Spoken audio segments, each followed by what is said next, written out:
After 18 years of marriage, my wife proudly announced she had found her true soulmate. She looked me dead in the eye and claimed he was completely genuine, a spiritual guide who proved that money meant absolutely nothing to their pure connection. I just smiled, nodded calmly, and immediately walked into my study to text my asset protection lawyer. The instructions were simple. Close all her platinum credit lines, terminate the payments for her father luxury medical facility, and legally remove her from the primary property deed immediately. Before I dive into the exact details of how I dismantled her perfect illusion, let me know where you are watching from in the comments below. Hit like and subscribe if you have ever had to quietly destroy a parasite who mistook your generosity for weakness. The notification illuminated the dark kitchen island like a distress flare. I had just walked in from the garage pouring myself a glass of water when Vanessa's abandoned iPad buzzed against the marble countertop. I did not gaze out the window.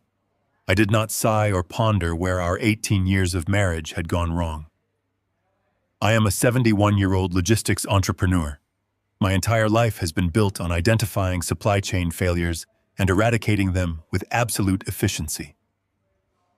I set my glass down and looked at the screen. The message was crystal clear, not locked behind a passcode, because Vanessa had grown lazy in her arrogance. It was a text from a contact saved simply as Cameron. It read, "Douglas is just a pension plan. You are my soulmate. Money means nothing to us."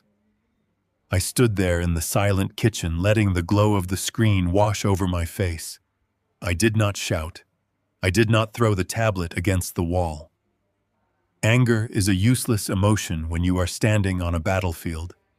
Instead, I reached into my pocket, pulled out my own phone, and methodically photographed the screen, capturing the message, the timestamp, and the contact name. I documented the betrayal with the detached precision of an auditor inspecting a bankrupt warehouse. For months, Vanessa had been attending expensive wellness retreats, claiming she needed to align her energies. At 52 years old, she had spent the last decade and a half living a life of subsidized luxury, mistaking my financial protection for her own inherent superiority.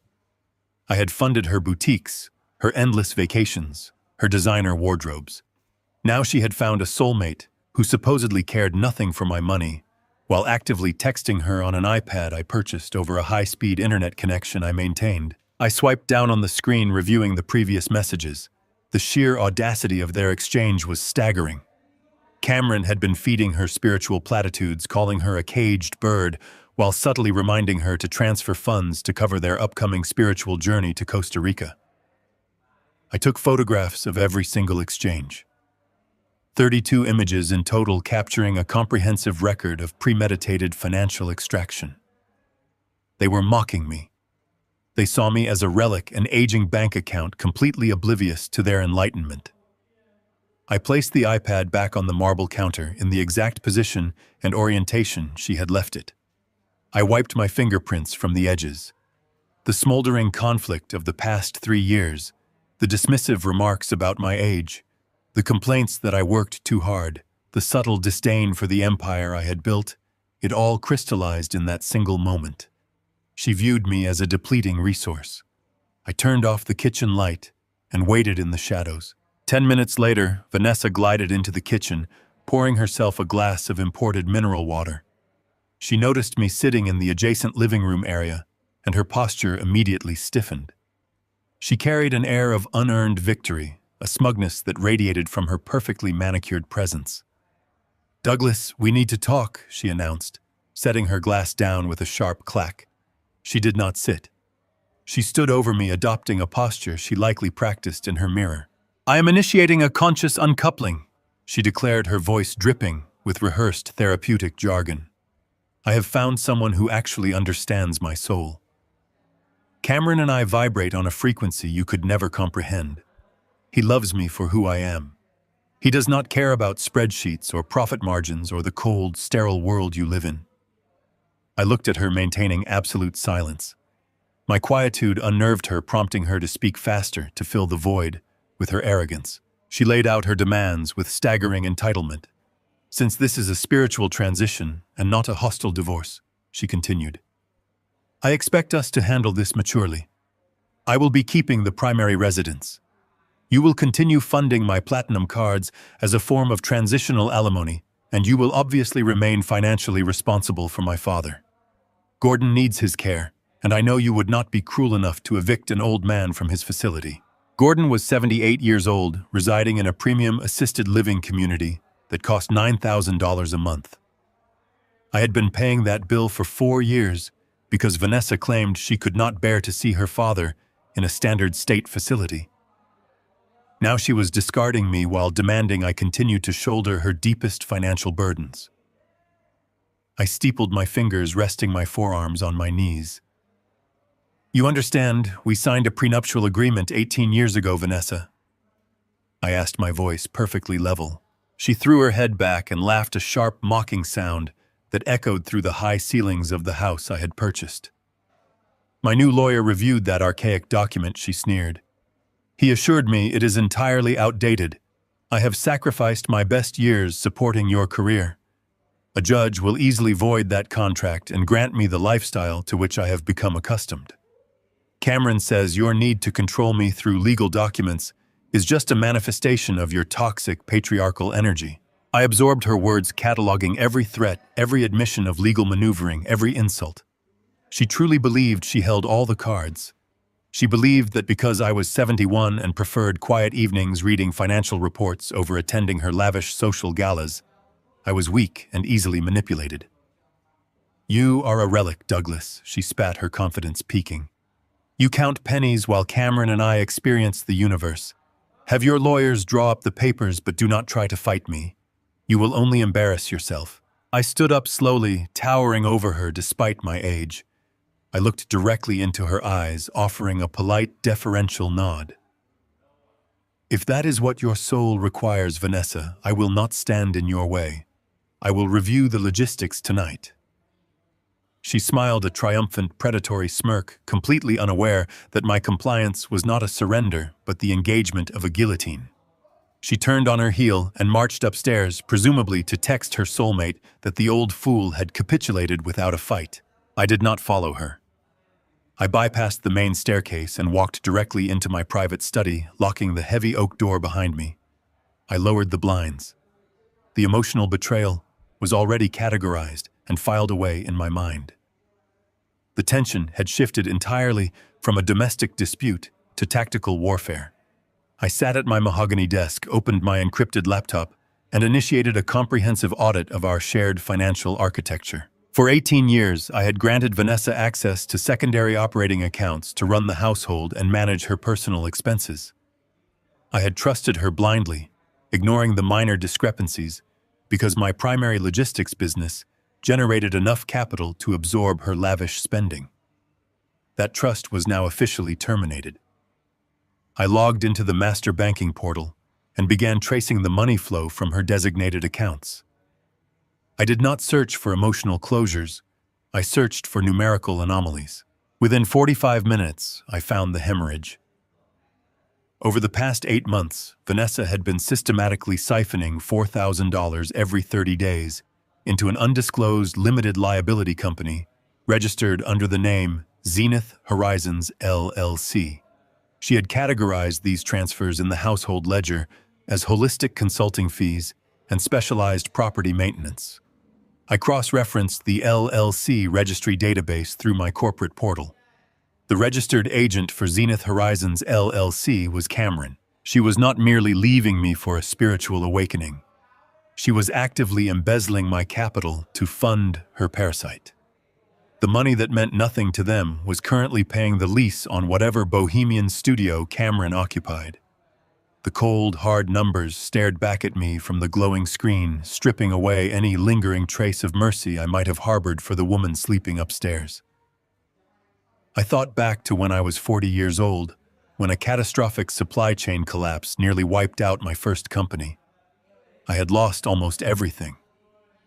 I rebuilt my empire with my own 2 hands, sleeping on concrete floors, cutting out rotting partnerships, and ruthlessly excising anyone who compromised my survival. I survived then by eliminating dead weight and I would survive now by doing the exact same thing. I did not scream. I did not pace the room. I opened my encrypted messaging application and typed a direct message to Marshall, my cutthroat asset protection attorney. Marshall is a man who thrives on corporate warfare, a legal predator who helped me structure the very prenup Vanessa thought was outdated. My message was devoid of emotion or hesitation. Execute the severance protocol, I typed. Vanessa has initiated divorce proceedings and confessed to utilizing external counsel. I have proof of ongoing embezzlement to a third party. Close all her credit lines. Terminate the autopay for Gordon Medical Facility immediately. Trigger the trust transfer clause for the primary residence. The severance protocol was a contingency plan Marshall and I had embedded deep within the prenuptial agreement. It was a failsafe designed to activate the moment hostile legal action was threatened. Vanessa assumed the prenup was a simple division of assets. She failed to realize it contained an aggressive defense mechanism. The moment she verbally confirmed she was seeking to void the contract and had retained hostile counsel, the legal trap slammed shut. The primary estate was automatically designated for transfer into an irrevocable blind trust, completely removing it from any marital asset pool subject to negotiation. I sat back in my leather chair, watching the digital confirmation that my message to Marshall had been delivered and read. The first domino had been pushed. Vanessa was currently sleeping upstairs, dreaming of a spiritually enlightened future funded by my life's work. She believed she had outsmarted a relic. She had no idea that her entire financial existence was being systematically dismantled while she rested. I closed the laptop, the soft click echoing in the silent study. The silent reckoning had begun, and I would not stop until the natural order was permanently, ruthlessly restored. The concrete pillars of the underground parking structure at 4th and Grand stood like silent sentinels. I parked my vehicle on the 4th sublevel, exactly where the lighting was poorest, and the security cameras faced the opposite direction. I stepped out into the damp, echoing silence. My footsteps beat a steady, rhythmic tempo against the pavement. I operate in facts. I do not deal in emotion or spiritual vibrations.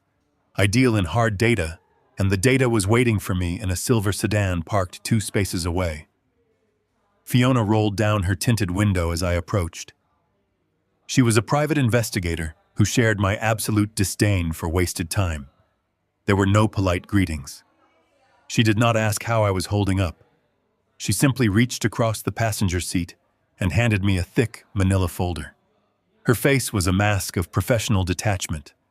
The cost of the investigation had been substantial, but the return on investment was about to prove immeasurable. I leaned against the concrete pillar and opened the dossier under the harsh fluorescent light. The first page was a high-resolution photograph of the man my wife had proclaimed to be her soulmate, Cameron. In Vanessa photographs, he appeared serene, usually wearing loose linen shirts and a practiced expression of transcendental peace. In Fiona official documentation, he just looked tired and desperate. His eyes lacked the enlightened glow Vanessa swooned over. They held the frantic, hunted look of a man running out of time. I flipped to the second page and the spiritual facade disintegrated instantly. Fiona had pulled his comprehensive financial history. Cameron was not a guru. He was not a guide to higher consciousness. He was a professional parasite. The bold red ink at the top of the summary page detailed a staggering $140,000 in outstanding tax liens. The Internal Revenue Service had been hunting him for 4 years. He had systematically evaded them by shifting funds through a series of shell companies, including Zenith Horizons, the exact same entity Vanessa had been funding with my money. Fiona stepped out of her car and handed me a secondary stack of printed bank statements. "He is drowning, Douglas," she said, her voice echoing slightly in the empty garage. "He has not filed a legitimate tax return in 7 years. The state is moving to garnish whatever phantom wages he claims to make." I traced my finger down the ledger. The numbers told a flawless story of premeditated extraction. 30 years ago, when I built my logistics empire from the ground up, I dealt with corrupt suppliers and predatory contractors. They always operated with the exact same methodology. They identified a vulnerability, integrated themselves into the supply chain, and bled the host dry. Cameron had identified Vanessa as the perfect mark, an aging, wealthy woman desperately searching for meaning outside her comfortable, subsidized existence. I turned to the property records. The bohemian studio Vanessa believed was his minimalist sanctuary was currently in active foreclosure. The bank had issued a final notice of eviction set for 30 days from now. The timeline was a masterpiece of grifter engineering. His spiritual connection with my wife perfectly mirrored his impending financial ruin. He did not want to save her soul. He needed her to save his life. Look at the dates on the transfer logs, Fiona instructed, pointing to a highlighted section. I matched the dates of Vanessa $4,000 monthly transfers against Cameron legal notices. The moment my money hit the Zenith Horizons account, it was immediately wired out to cover minimum payments on his legal fees and vehicle repossession notices. My capital generated by my sweat and my sacrifice was keeping this charlatan out of federal prison. A profound, cold clarity settled over me. There was no jealousy. Jealousy is a byproduct of insecurity, and I was entirely secure in my position. What I felt was the chilling resolve of an executive identifying a critical system failure. Vanessa believed she was leaving a sterile marriage for a life of profound cosmic alignment. She had memorized his script completely unaware that she was nothing more than an exit strategy for a desperate con artist. He needs the divorce settlement, Fiona stated, leaning against the hood of her car. He has been feeding her lines about toxic patriarchal control, so she will demand the primary residence and the platinum credit lines. He knows he cannot survive another month without a massive influx of cash. Your wife is his lottery ticket. I closed the folder. The cardboard felt heavy in my hands, loaded with the ammunition I needed to execute the severance protocol. Cameron had severely miscalculated. He assumed because I was 71 years old, I would quietly surrender my assets to avoid public embarrassment. He mistook my silence during Vanessa wellness retreats for ignorance. In logistics, when a vendor attempts to defraud the company, you do not negotiate. You sever the contract, seize the inventory, and leave them to suffocate in the open market. I asked Fiona if there were any other undisclosed liabilities. She handed me a final sheet of paper. Cameron has outstanding loans with private lenders, the kind of lenders who do not send polite letters in the mail. If he does not secure Vanessa alimony payments by the end of the quarter, his problems will become physical. That is why he is accelerating the timeline. That is why she demanded the house yesterday. The blueprint of their betrayal was mapped out flawlessly before me. Vanessa's arrogant ultimatum was not a plea for spiritual freedom. It was a panicked cash grab orchestrated by a man staring down the barrel of total ruin. She was demanding I continue to pay her father luxury medical facility bills so she could funnel the entirety of her divorce settlement into Cameron's sinking ship.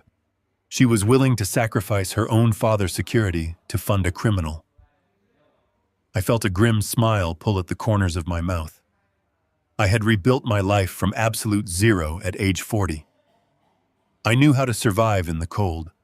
Vanessa had not checked the price of a gallon of milk in 18 years. She had no concept of the brutal reality waiting for her outside the gates of my estate. And Cameron was about to discover what happens when a parasite tries to drain a predator. I paid Fiona her remaining balance in cash. She counted the bills with quick, efficient movements. "There is one more thing you need to know, Douglas," she said, pausing before opening her car door. "I tracked his vehicle movements this morning. He did not go to his studio. He is currently driving toward your primary residence. Vanessa cleared his entry at the security gate 20 minutes ago." The audacity of the move struck me like a physical blow. Vanessa had assumed I would be at the corporate office reviewing quarterly reports until late evening, as I always did. She felt so untouchable, so absolutely victorious in her deception, that she was bringing the parasite into my own home. Into the sanctuary I had paid for, maintained, and protected for nearly 2 decades. They think they have already won, Fiona noted, watching my expression closely. They think you are out of the picture. I placed the dossier securely in my briefcase. Let them believe that I replied, my voice dropping to a low, calm register. Arrogance is the greatest vulnerability a target can possess. When people believe they are untouchable, they stop checking their blind spots. I did not rush. I walked back to my vehicle with deliberate, measured steps. The panic they expected from me simply did not exist. Instead, my mind was already constructing the parameters of the ambush. I started the engine, the low hum vibrating through the concrete garage. Vanessa wanted to transition the assets smoothly. Cameron wanted to free her from a gilded cage. I was going to give them exactly what they asked for. I was going to tear down the cage entirely and leave them standing in the rubble. I pulled out of the subterranean lot, the bright midday sun briefly blinding me as I merged onto the expressway. The drive back to the estate would take exactly 28 minutes. 28 minutes for Cameron to make himself comfortable in my living room. 28 minutes for Vanessa to further convince herself that she had outsmarted the old man. And 28 minutes for me to prepare the precise words I would use to trap them in a corner they could never escape. I pressed the accelerator down, the engine surging, as I headed toward the confrontation. The wrought iron gates of the estate parted seamlessly as my vehicle approached. I had built this property on 10 acres of prime real estate, designing every inch of the landscaping, the security perimeters, and the architectural flow to be a testament to absolute stability. It was a fortress paid for with decades of calculated risks and relentless labor. Yet parked directly in the center of the circular cobblestone driveway, leaking a slow, dark puddle of oil onto the pristine stone, was a faded 10-year-old hatchback. The parasite had breached the gates. Vanessa had assumed I would be chained to my desk at the corporate office until nightfall. That was my routine, and routine was the bedrock of my success. However, unpredictability was the weapon I deployed when a hostile takeover was in motion. I bypassed the main garage and parked silently near the service entrance. I did not slam the car door. I walked through the kitchen, my footsteps completely muffled by the imported runner rugs. The house felt fundamentally different. The air was thick with the scent of burning sage and an overwhelming cheap patchouli incense. It was a deliberate, pungent insult to the meticulously clean environment I maintained, the smell of a roadside flea market invading a space designed for clarity and order. I followed the smoke toward the formal living room. There they were. Vanessa was lounging on the custom Italian leather sofa, her legs draped casually over the lap of a man who looked exactly like his financial dossier. Cameron. He was wearing loose, unironed linen trousers and a beaded necklace, swirling a glass of my 50-year-old single malt scotch, as if it were tap water. When I stepped into the archway, the soft clinking of ice against crystal stopped abruptly. Vanessa gasped, pulling her legs back and sitting up straight, her eyes darting toward the grandfather clock. She knew I was 3 hours early. For a fraction of a second, genuine panic flashed across Cameron's face. His survival instincts kicked in, recognizing that the apex predator had just returned to the den. But the panic vanished quickly, replaced by the practiced, serene smile of a grifter who had successfully conned vulnerable women for a living. He set my scotch down on the mahogany table without using a coaster. He stood up slowly, attempting to project an aura of tranquil authority. "Douglas, we presume," Cameron said. His voice was a practiced melodic baritone, carefully calibrated to sound soothing. He took a step forward, spreading his arms slightly, in a gesture of open non-aggression. "I have been looking forward to this moment. We need to clear the negative energy from this space." I did not speak. I simply let my eyes travel over him. I noted the frayed stitching on his linen shirt, the scuff marks on his leather sandals, and the slight, barely perceptible tremor in his left hand. This was the man carrying $140,000 in tax debt. This was the man who desperately needed my wife's divorce settlement to avoid federal prosecution, lecturing me about negative energy in a house I owned. Vanessa stood up, moving to stand slightly behind Cameron. Her posture was defiant, but her hands were nervously clutching the fabric of her expensive silk blouse. "Douglas," she said, her voice tight with artificial courage, "I told you I wanted a conscious uncoupling. Cameron is here because we are not going to hide in the shadows. We are living in our truth. You need to respect our journey." I remained perfectly still in the archway. 30 years ago, during an aggressive corporate expansion, I sat across from a ruthless shipping magnate who tried to muscle me out of my own supply chain. He had pounded his fists on the table, screamed threats, and puffed out his chest. I defeated him by letting him exhaust his own oxygen. I applied the exact same strategy now. I let the silence stretch until it became a suffocating physical weight in the room. Cameron cleared his throat, clearly unnerved by my lack of outrage. He expected a screaming match. He wanted me to yell, to turn red in the face, to validate the narrative that I was a toxic, controlling oppressor. "You have provided a very comfortable physical existence for Vanessa." Cameron continued, taking another step forward, trying to command the room. "But comfort is not a substitute for spiritual fulfillment. You kept her in a gilded cage, Douglas. You buried her beautiful soul under ledgers and material expectations. I am here to free her from this heavy materialistic burden. We are transcending the need for structural ownership. We do not care about your money. We only care about authentic cosmic connection." The sheer audacity of the lie was breathtaking.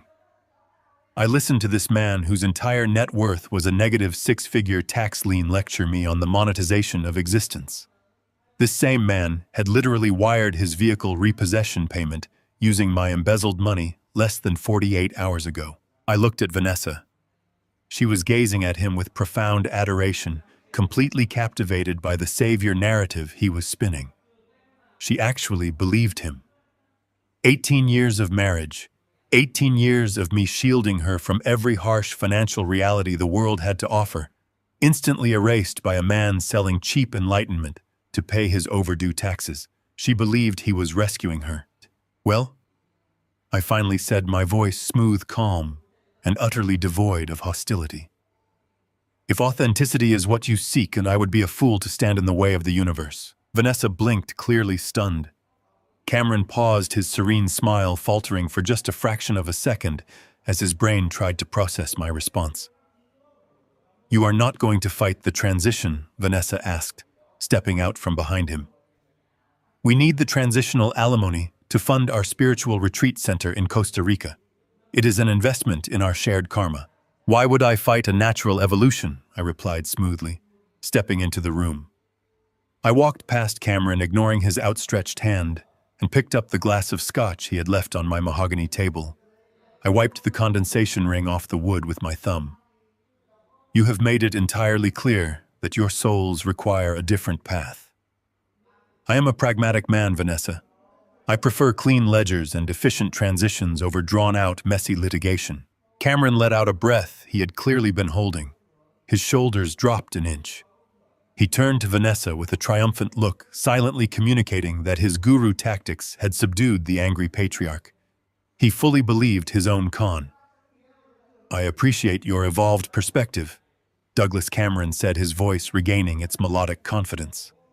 "It shows a level of spiritual maturity I honestly did not expect from someone so entrenched in the corporate matrix." I turned to face him, offering a polite, businesslike nod. "I assure you, Cameron, my perspective on this matter is incredibly mature." I looked back at Vanessa. "Since we are all in agreement that an amicable separation is the best route, I see no reason to drag this through hostile legal channels. Let us handle this with dignity." Vanessa's eyes widened with sheer relief. She practically vibrated with excitement. "Does this mean you are agreeing to my terms?" she asked, unable to hide the greedy anticipation in her voice. "About the house, and my transitional support, and my father facility." I set the glass down on a nearby silver tray. "I believe we should sit down like civilized adults and finalize the logistics of your new life," I said, carefully, avoiding any direct confirmation of her demands. "Let us have a formal mediation dinner next Thursday evening. Choose whatever upscale restaurant suits your new frequency. I will bring my attorney to draw up the preliminary severance papers. We can smoothly transition the assets and cleanly sever our ties. Vanessa clapped her hands together, a sharp, joyous sound. Oh, Douglas, thank you. Thank you for not making this ugly. I knew deep down you would eventually understand. Cameron stepped forward again, this time closing the distance between us. He reached out and grasped my shoulder, a gesture of faux camaraderie that took every ounce of my willpower not to physically repel. You are doing the right thing, man, he said softly, looking deeply into my eyes. You are releasing her, and in doing so, you are releasing yourself from the burden of toxic patriarchal control. I smiled. It was the exact same smile I gave competitors right before I signed the paperwork that initiated their corporate bankruptcy. You have no idea how much I look forward to releasing my burdens, Cameron, I replied quietly. I stepped out from under his hand, adjusting my suit jacket. Now, if you will excuse me, I have some final audits to run before our dinner next week. Please take your time clearing your energy. Just ensure the front door is locked when you leave. I turned and walked out of the formal living room, my footsteps steady and deliberate against the hardwood floor. As I moved down the hallway toward my private study, I could hear Vanessa squeal with delight, followed by the muffled sound of a kiss. They were celebrating. They were standing in a house I owned, drinking liquor I bought, celebrating their absolute victory over a man they believed had surrendered without firing a single shot. I entered my study and locked the heavy oak door. The trap had not just been set, the prey had willingly walked inside, locked the door themselves, and handed me the key. They thought my calm demeanor was a sign of weakness. They thought my agreement to a mediation dinner was a complete capitulation to their ridiculous demands. They were entirely blind to the reality of the situation. By agreeing to the dinner, I had successfully anchored them to a specific timeline.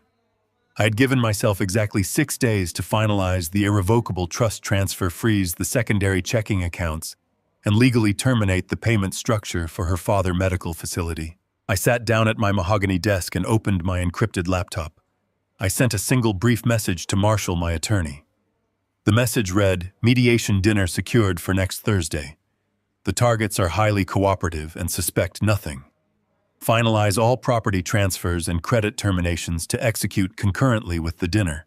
I watched the screen until the RID receipt appeared. The game was over. The only thing left to decide was exactly how cold the room would be when I finally dropped the guillotine. Marshall arrived at my private corporate office precisely at 6 in the morning. The city below us was still cloaked in the gray light of early dawn.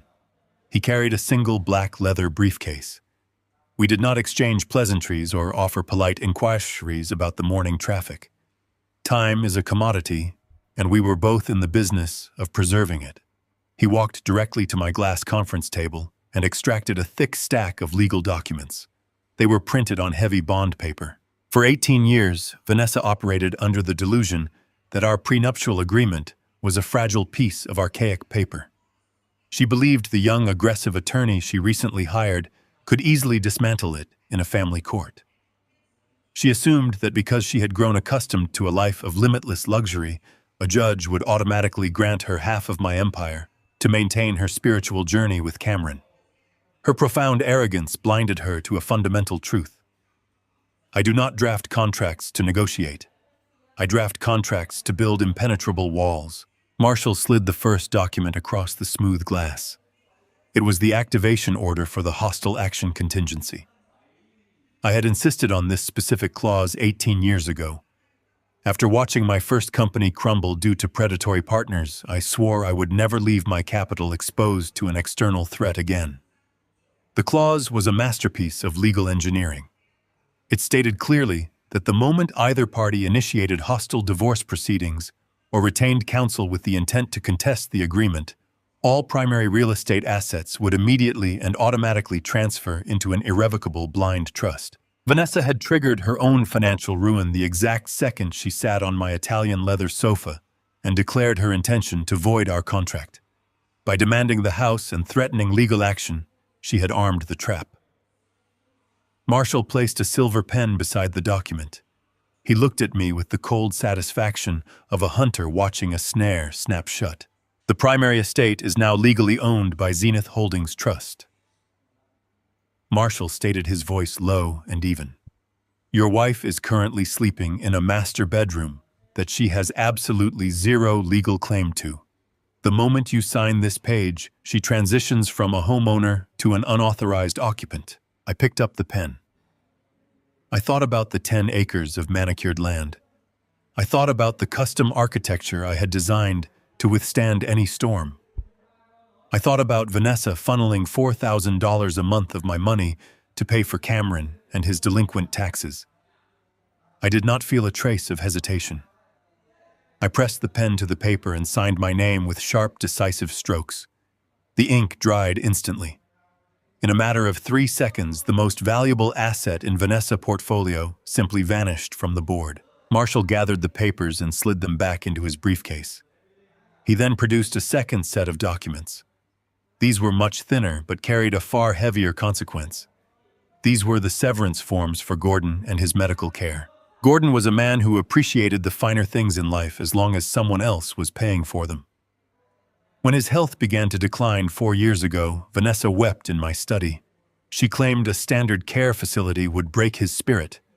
I wrote a check that very day and moved him into an exclusive private community.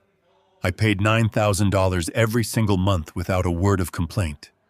I considered it the cost of maintaining peace within my household, but peace was no longer on the table. Through my audit the previous night, I had discovered a minor detail hidden in Vanessa's messaging history. Gordon had met Cameron. Gordon had actually enjoyed a private lunch with the man who was extracting my wealth. He sat there eating a meal paid for by my credit card, smiling at the parasite his daughter called a soulmate. He knew exactly what she was doing. He consumed my generosity while silently endorsing my betrayal. That complicity demanded an absolute and merciless response. I took the severance documents from Marshall. I am going to deliver these personally, I said.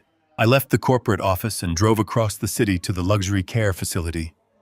The morning sun was fully visible now, reflecting off the polished windows of my vehicle.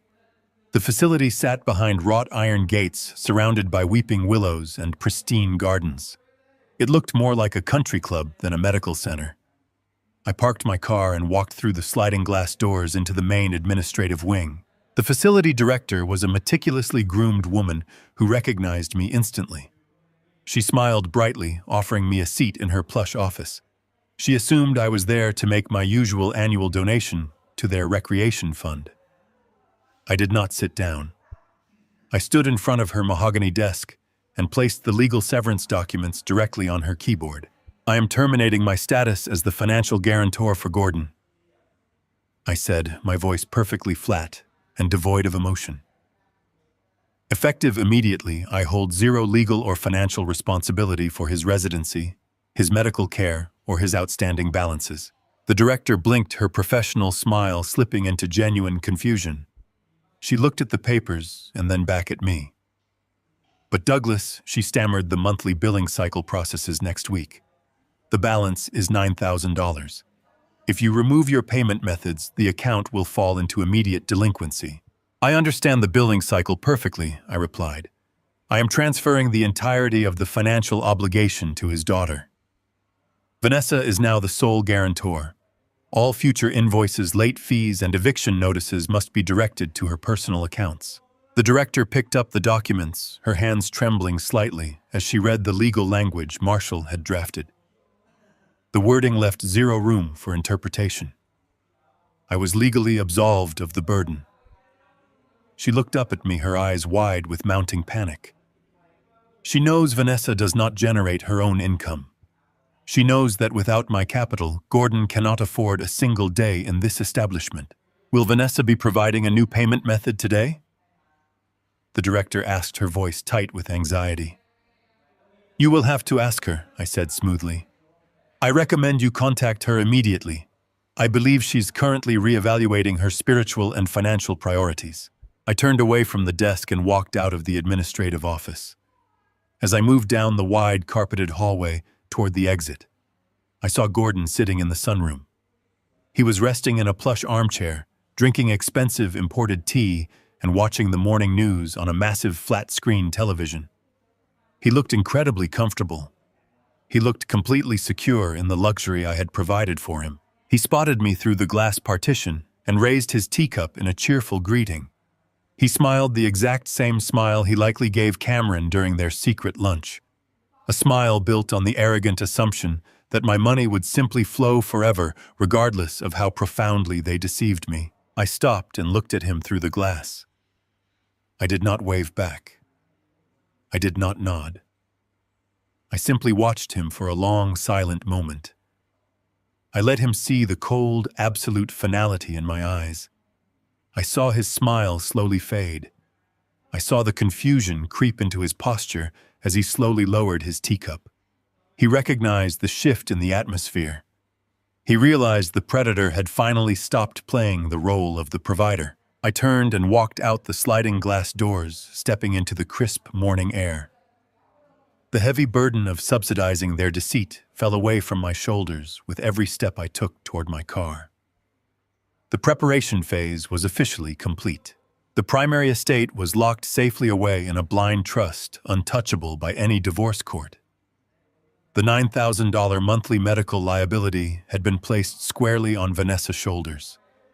Her credit lines were scheduled for termination, the exact moment we sat down for the mediation dinner. Vanessa and Cameron thought they had engineered a brilliant extraction. They believed they were steering the ship toward a golden horizon. They were completely unaware that I had just removed the engine, drained the fuel, and steered them directly toward a jagged reef. The trap was fully armed. All that remained was to watch them celebrate their victory right before the floor collapsed beneath their feet. The restaurant was named Le Soulmate, and it sat on the top floor of a glass skyscraper overlooking the sprawling city grid. It was an aggressively opulent establishment, specifically designed to separate new money from its owners as quickly as possible.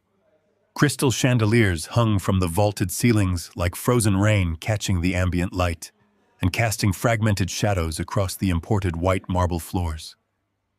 The air was thick with the scent of roasted bone marrow truffles and the overwhelming perfume of wealthy patrons desperately trying to impress one another. Vanessa had chosen this exact location for our mediation dinner. It was a calculated geographical insult. She wanted to flaunt her perceived impending wealth in a cathedral of excess, proving to me that she was upgrading her lifestyle the moment my assets were legally transferred into her name. I sat alone in a curved leather booth positioned in the deepest corner of the dining room. I had arrived 30 minutes early. I did not order a cocktail or a glass of wine. I requested a single glass of sparkling water with a sliver of lemon. A clear and unobstructed mind is the most devastating weapon a man can bring to an execution, and I intended to be perfectly sober when I dismantled their future. I rested my hands on the pristine white tablecloth and watched the mahogany entrance doors. I checked the gold watch on my wrist. They were currently 24 minutes late. This was not a consequence of evening traffic. This was a deliberate and manufactured power play. Vanessa believed that by keeping me waiting, she was establishing dominance in the negotiation. She wanted me agitated and sweating through my tailored suit. She wanted me to feel like a discarded relic waiting for the universe to grant me an audience. Instead, I sat in absolute unblinking stillness. The heavy mahogany doors finally parted. Vanessa walked into the dining room first. She was wearing a new designer dress crafted from a shimmering emerald fabric that clung tightly to her frame. She carried a leather handbag that retailed for $12,000, a purchase she had charged to my platinum account just 3 weeks prior, while claiming she was attending a secluded spiritual healing retreat. She walked with her head held high, her posture radiating a smug and entirely unearned victory. She looked around the room, making sure the other patrons noticed her entrance. Right behind her was Cameron. He had abandoned his usual casual linen resort wear for the evening, opting instead for a tailored velvet blazer that looked both expensive and entirely ridiculous on his frame. He walked with a slow, rolling gait, attempting to project an aura of total relaxation and spiritual superiority. To the untrained eye, they looked like a successful modern couple stepping into the prime of their lives. To me, they looked like a pair of absolute fools walking directly onto a meticulously prepared minefield without a single thought for where they were stepping. They approached the table, and neither of them offered a single word of apology for their tardiness. Cameron pulled out Vanessa's chair with an exaggerated and theatrical flourish, pressing a lingering kiss to her bare shoulder before sitting down directly across from me. He leaned back, sinking deep into the plush leather of the booth, and let out a long, dramatic sigh, as if simply being in my presence was a heavy, toxic burden he was bravely enduring for the sake of his soulmate. "Douglas, it is good of you to come," Cameron said, his voice dropping into a low, practiced register dripping with condescension. "I know stepping out of your rigid corporate matrix must be incredibly difficult for you." I did not blink. I did not offer my hand in greeting. I simply looked at him, absorbing the sheer magnitude of his delusion. "I am a man of my word, Cameron," I replied, my voice perfectly level and devoid of any emotional fluctuation. "We agreed to finalize the transition. I am merely here to sit quietly and complete the necessary paperwork." Vanessa smiled, a sharp, predatory stretching of her lips. She reached across the white tablecloth and placed her manicured hand directly over Cameron's hand. "It is for the best, Douglas," she said, treating me like an employee she was gently terminating. "You and I both know this marriage has been dead for a decade. You are entirely married to your logistics company and your endless spreadsheets. I need someone who is actually present. I need someone who sees my soul and vibrates on my exact frequency." The sommelier approached our table, interrupting her rehearsed monologue before I was forced to respond. He presented the wine list, a heavy leather-bound book thicker than a standard novel. Cameron did not even glance in my direction to ask my preference. He took the book from the sommelier and flipped directly to the reserve section near the back. "We will be celebrating a beautiful new beginning tonight," Cameron announced to the waiter with a charming, arrogant smile. "Bring us the 2009 vintage Bordeaux from the Southern Estate. It possesses a beautiful, grounded energy that we really need in this space right now." The sommelier nodded deferentially and walked away to retrieve the bottle. I knew the menu intimately. A single bottle of that specific vintage cost over $4,000. Cameron ordered it with the casual, thoughtless arrogance of a man who fully expected the bill to vanish into my corporate expense account. He had absolutely zero intention of paying for a single drop of the liquid he was about to consume. He was a man drowning in $140,000 of federal tax debt, facing an active and immediate foreclosure on his bohemian apartment, and he was sitting across from me ordering a $4,000 bottle of wine to celebrate stealing my wife. "Let us keep this clean and entirely amicable, Douglas," Vanessa said, adopting a brisk, business-like tone that suited her terribly. "My new lawyer has drawn up the preliminary requests, and they are more than fair. I will be keeping the primary estate, of course. You will maintain the property taxes and the landscaping fees for the next 5 years to ensure a smooth transition. You will continue to fund my platinum accounts until my new holistic lifestyle brand becomes profitable, and naturally, the auto-pay for my father care facility remains untouched. It is the absolute minimum I deserve after sacrificing my best years to support your endless ambition." I watched her face carefully. She truly believed her own fabricated narrative. She had completely erased the reality of our 18 years together. She had erased the fact that I pulled her out of crippling consumer debt the year we met. She erased the fact that she had never worked a single hour during our entire marriage. She genuinely felt she had earned the logistical empire I built with my own hands, while she was busy getting weekly massages and attending crystal healing seminars. Cameron squeezed her hand, a gesture of profound spiritual support. He looked at me, his eyes narrowing slightly as he prepared to deliver his grand monologue. He wanted to break me down completely. He wanted to strip away my dignity before he reached into my pockets and took my money. "You have to understand the reality of your situation, Douglas," he began, his voice echoing the practiced hypnotic cadence of a cult leader addressing his followers. "Your era of financial control over this woman is over. You have spent your entire life hoarding wealth, using your money to chain people to your side because you are fundamentally empty inside. You thought you could buy Vanessa loyalty. You thought that if you built a massive wall of gold around her, she would never realize she was trapped in a prison. But money is just an illusion, Douglas. It is a toxic, low-frequency vibration that keeps broken men like you trapped in a cycle of endless suffering. I listened in absolute silence. I did not interrupt him. I let him speak freely because every single word he uttered only tightened the invisible snare around his own neck. I am freeing her from you, Cameron continued, leaning across the table and invading my physical space. I am showing her a world where love is not a calculated transaction. Our connection entirely transcends your bank accounts, your property deeds, and your corporate trusts. We do not care about your money, Douglas. We care about universal truth. We care about authentic existence. The only reason we are asking for these specific assets is to facilitate Vanessa's healing process. It is simply compensation for the emotional damage you inflicted upon her by being so cold, so detached, and so relentlessly obsessed with your bottom line. He gestured expansively with his free hand, encompassing the restaurant and my silent posture. Look at you, he sneered softly. Sitting here in your expensive tailored suit, drinking sparkling water, unable to even enjoy the fruits of your own labor. You are a hollow shell of a man. We are doing you a massive favor by walking away and leaving you to your spreadsheets. You should be thanking us for this liberation. The waiter returned carrying the $4,000 bottle of wine.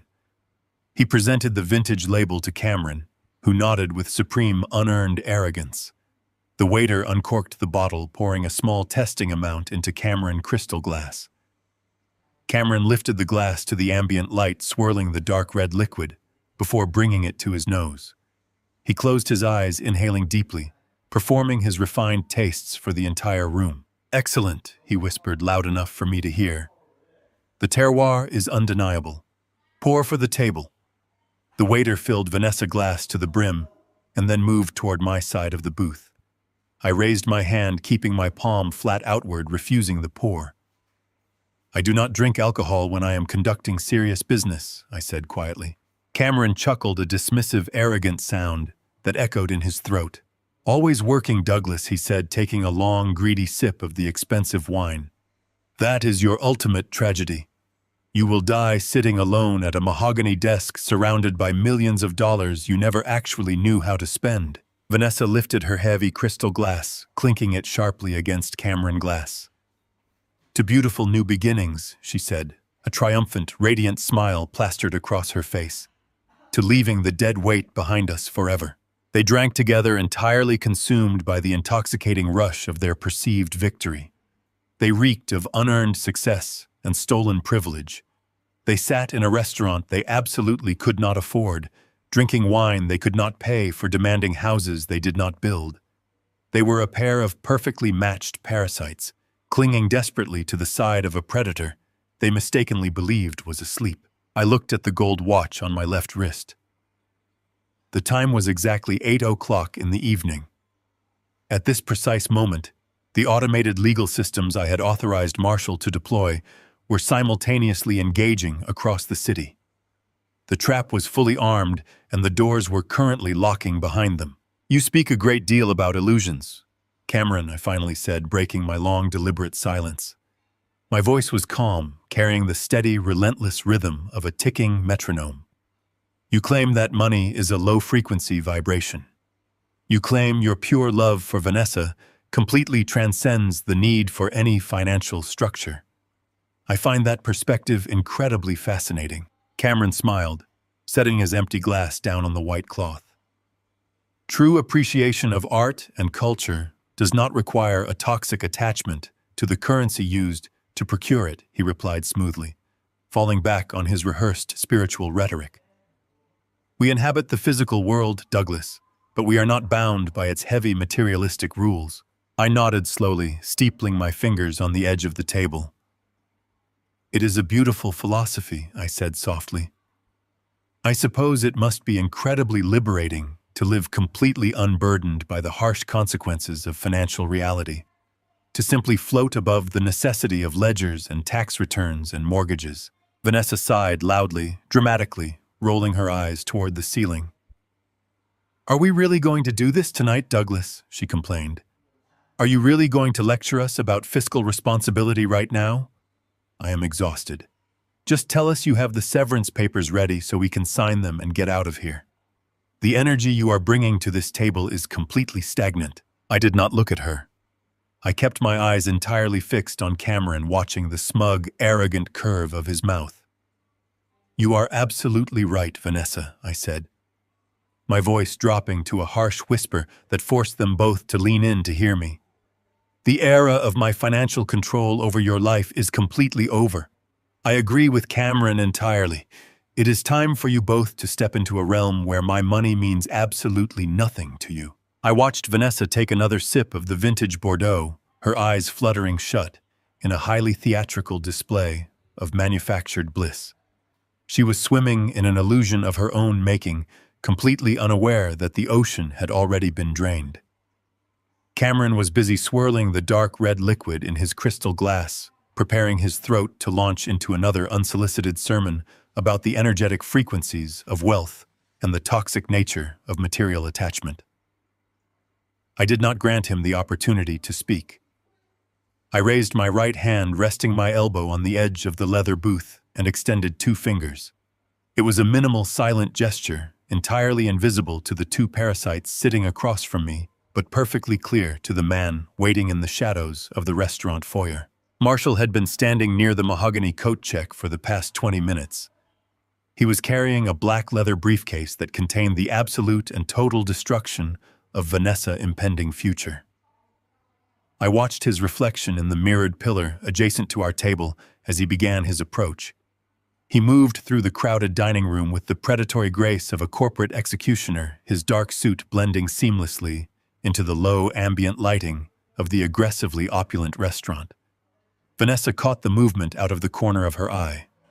She lowered her heavy crystal wine glass and offered a condescending, patronizing smile, automatically assuming the man approaching was merely a subservient clerk arriving to facilitate her triumphant exit from our marriage. "Ah," she sighed, her voice dripping with artificial relief and unearned superiority. "Is this your attorney, Douglas? I am so glad we can finally get this mundane paperwork out of the way. I want to clear this heavy, stagnant energy from my life as soon as possible." Cameron leaned back in his plush seat, crossing his legs and draping his arm casually over the back of Vanessa's chair. He looked at Marshall with the practiced disdain of a man who firmly believed he had outsmarted the entire legal system using nothing but spiritual platitudes. "Try to make it quick, friend," Cameron said, addressing one of the most ruthless and expensive asset protection lawyers in the state, as if he were a slow busboy. "We have a spiritual alignment session booked for late this evening, and I do not want Vanessa Auric Field contaminated by too much aggressive legal jargon." Marshall did not blink. He did not acknowledge Cameron's existence. He stepped up to the edge of our pristine white table, unlatched the dual brass locks on his briefcase with a sharp double click, and extracted a thick, heavy stack of legal bond paper. He did not hand them to Vanessa. He placed them directly in front of me, aligning the edges with geometric precision. "These are not settlement negotiation forms," I stated, my voice cutting through the ambient hum of the dining room like a surgical scalpel. "There is nothing left to negotiate." Vanessa's smug smile froze instantly. The corners of her mouth twitched as her brain struggled to reconcile my definitive statement with her arrogant expectations. "What do you mean there is nothing to negotiate?" she asked, her tone sharpening, dropping the enlightened spiritual facade for a fraction of a second. "Douglas, we agreed to a smooth transition. I told you exactly what I required to walk away peacefully. The primary residence, the continued funding of my platinum credit accounts, and the financial maintenance of my father's medical care. My new lawyer said this would be a simple, standard signature process." I picked up the silver pen Marshall had placed beside the documents. "Your new lawyer is a severely inexperienced amateur who failed to comprehend the architectural foundation of the prenuptial agreement you signed 18 years ago." I replied, my gaze remaining entirely fixed on her confused, tightening face. "You operated under the delusion that the contract was a fragile piece of paper waiting to be torn apart by a sympathetic judge in family court. You assumed you could dictate terms to me because you have spent the last 2 decades dictating the color of the imported tile in the guest bathrooms. But I do not draft contracts to facilitate hostile negotiations, Vanessa. I draft them to build impenetrable fortresses. Cameron scoffed, leaning forward and resting his elbows aggressively on the white tablecloth. Look, Douglas. He began attempting to deploy his soothing, hypnotic baritone once again to regain control of the narrative. Let us not descend into petty materialistic threats. You are operating from a place of deep wounded ego right now. We understand you are hurting, but attempting to bully Vanessa with legal technicalities is just a sad manifestation of your toxic desire for control. She is walking away from your matrix. You need to accept that reality and let her go. I shifted my attention slowly to Cameron. The sheer, unearned confidence radiating from his posture was almost commendable. He truly believed he held the absolute high ground. I reached into my inner suit jacket pocket and withdrew the thick manila dossier Fiona had handed me in the sterile parking garage. I did not open it immediately. I simply rested my flat hand on top of the cardboard cover. I accept reality perfectly, Cameron. I said, the volume of my voice dropping to a dangerous quiet register that forced him to stop breathing for a second. In fact, I am the only person at this table who actually understands the brutal reality of this exact situation. You have sat here and lectured me on the toxic frequency of wealth. You have claimed that your pure love for my wife entirely transcends the need for any financial structure. You have painted yourself as a spiritual guide leading her out of a gilded cage. I slid the manila dossier across the smooth linen surface of the table until it rested directly over his pristine white cloth napkin. Let us discuss your reality, I commanded. Cameron looked down at the closed folder. A microscopic tremor registered in his left hand, the exact same tremor of fear I had noticed when I interrupted them in my formal living room days prior. Open it, I instructed. The tone allowed for absolutely zero disobedience. He hesitated, swallowing hard, glancing nervously at Vanessa, who was now looking between us with mounting breathless confusion. When he did not move his hands, I reached across the table and flipped the heavy cover open myself, exposing the high-resolution financial summary printed in bold, undeniable red ink. You owe the Internal Revenue Service exactly $140,000, I stated, articulating each syllable with brutal, unyielding clarity. You have not filed a legitimate tax return in 7 years. You have been actively evading federal collection by shifting meager stolen funds through a pathetic network of shell companies, the most prominent of which is registered as Zenith Horizons. Vanessa's head snapped toward me so fast her neck cracked. Her eyes widened in absolute shock. She recognized the name of the company immediately. It was the exact corporate entity she had been quietly funneling $4,000 into every single month under the guise of holistic consulting fees. Zenith Horizons, she whispered, her voice barely audible over the clinking of expensive silverware from adjacent tables. Cameron, what is he talking about? Cameron's face drained of all color, turning a sickly ashen gray. The relaxed, spiritually enlightened guru vanished instantly, replaced entirely by a cornered, desperate animal staring down a shotgun barrel. He reached out frantically to close the folder, but Marshall placed a heavy, immovable hand firmly on the corner of the document, preventing him from hiding his ruin. Douglas is just trying to manipulate the narrative, Vanessa, Cameron stammered, his melodic voice cracking severely under the crushing pressure. He is fabricating these dark documents to poison our energy. Do not look at them. Do not let his toxicity infect our space. I reached over and turned the page of the dossier myself, exposing the formal notarized notice of foreclosure on his bohemian studio apartment. He is not a spiritual guide, Vanessa. I continued, my voice relentless, cutting through his pathetic lies like a scythe. He is a professional parasite drowning in insurmountable, crushing debt. His apartment is in active foreclosure, and he faces permanent physical eviction in less than 30 days. He did not target your soul. He targeted your divorce settlement. He required an immediate massive influx of cash to avoid federal prison, and you were arrogant enough to believe he loved you for your cosmic vibrations. I tapped the precise column of numbers on the financial ledger. You have been actively embezzling my capital for 8 months, transferring $4,000 every 30 days to Zenith Horizons. The exact moment my money cleared his fraudulent account, it was immediately wired out to cover minimum payments on his vehicle repossession notices and his mounting legal fees. You thought you found an enlightened savior. You actually found a desperate con artist who was using your bank account as his only exit strategy. Vanessa stared at the bank statements spread across the table. The undeniable mathematical proof of his deceit was printed in black and white. The dates of her transfers perfectly flawlessly matched the dates of his desperate loan payments. She looked at Cameron, her mouth trembling, her breathing turning rapid and shallow. "Tell me this is a lie Douglas constructed," she pleaded, her voice breaking into a pathetic whine. "Tell me you do not owe the government this money. Tell me you did not use me." Cameron could not look her in the eye. He stared down at his untouched glass of $4,000 wine, his jaw clenching in silent, suffocating panic. The illusion was completely shattered. The calculated extraction scheme was entirely exposed under the harsh, unforgiving light of undeniable financial data. I did not give either of them a single moment to recover from the impact. I turned my focus entirely back to Vanessa, ready to drop the final blade.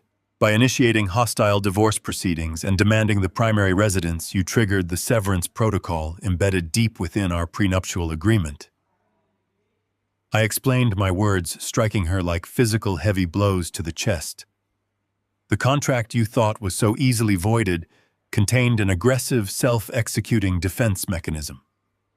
The precise moment you retained hostile counsel to contest the agreement, all primary real estate assets were automatically and permanently transferred into an irrevocable blind trust. Vanessa's eyes darted back to me, her breath catching violently in her throat. "Transferred?" She repeated the word, tumbling from her lips in absolute unadulterated horror. "What does that mean, Douglas? What did you do?" "It means your name has been legally removed from all property deeds and all trust accounts," I stated, delivering the cold facts with the detached precision of a surgeon. "You do not own the 10-acre estate. You do not own the luxury vehicles. You have absolutely zero legal claim to the primary residence. You are currently classified as an unauthorized occupant, and private security has already boxed your personal belongings and placed them on the perimeter of the property. The house is gone, Vanessa. The smooth transition of assets you so desperately craved has already occurred without your participation." She slumped back against the curved leather booth, the remaining blood rushing entirely from her face. The sheer catastrophic magnitude of her miscalculation was finally crushing the breath out of her lungs. She had arrogantly discarded a life of total, unbothered financial protection for a man who possessed nothing but staggering liabilities, and now she was staring directly into an abyss of absolute, inescapable poverty. Her hands shook violently. She reached a trembling hand toward her $12,000 designer handbag, instinctively seeking the familiar comfort of her platinum credit cards. I watched the pathetic, desperate movement and felt the final ultimate mechanism of the trap lock permanently into place.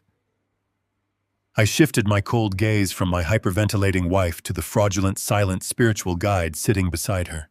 Cameron was utterly paralyzed, gripping the edge of the heavy table as his entire survival strategy disintegrated into ash before his eyes. He realized the wealthy host he had targeted was completely gone, leaving him chained to a woman who possessed absolutely nothing. I leaned forward slightly, resting my forearms on the pristine white tablecloth, bringing my face inches from his terrified, sweating expression. I delivered the final execution order softly, ensuring every single syllable penetrated his shattered, desperate psyche. "She is entirely cut off. If you love her soul, you can pay for it.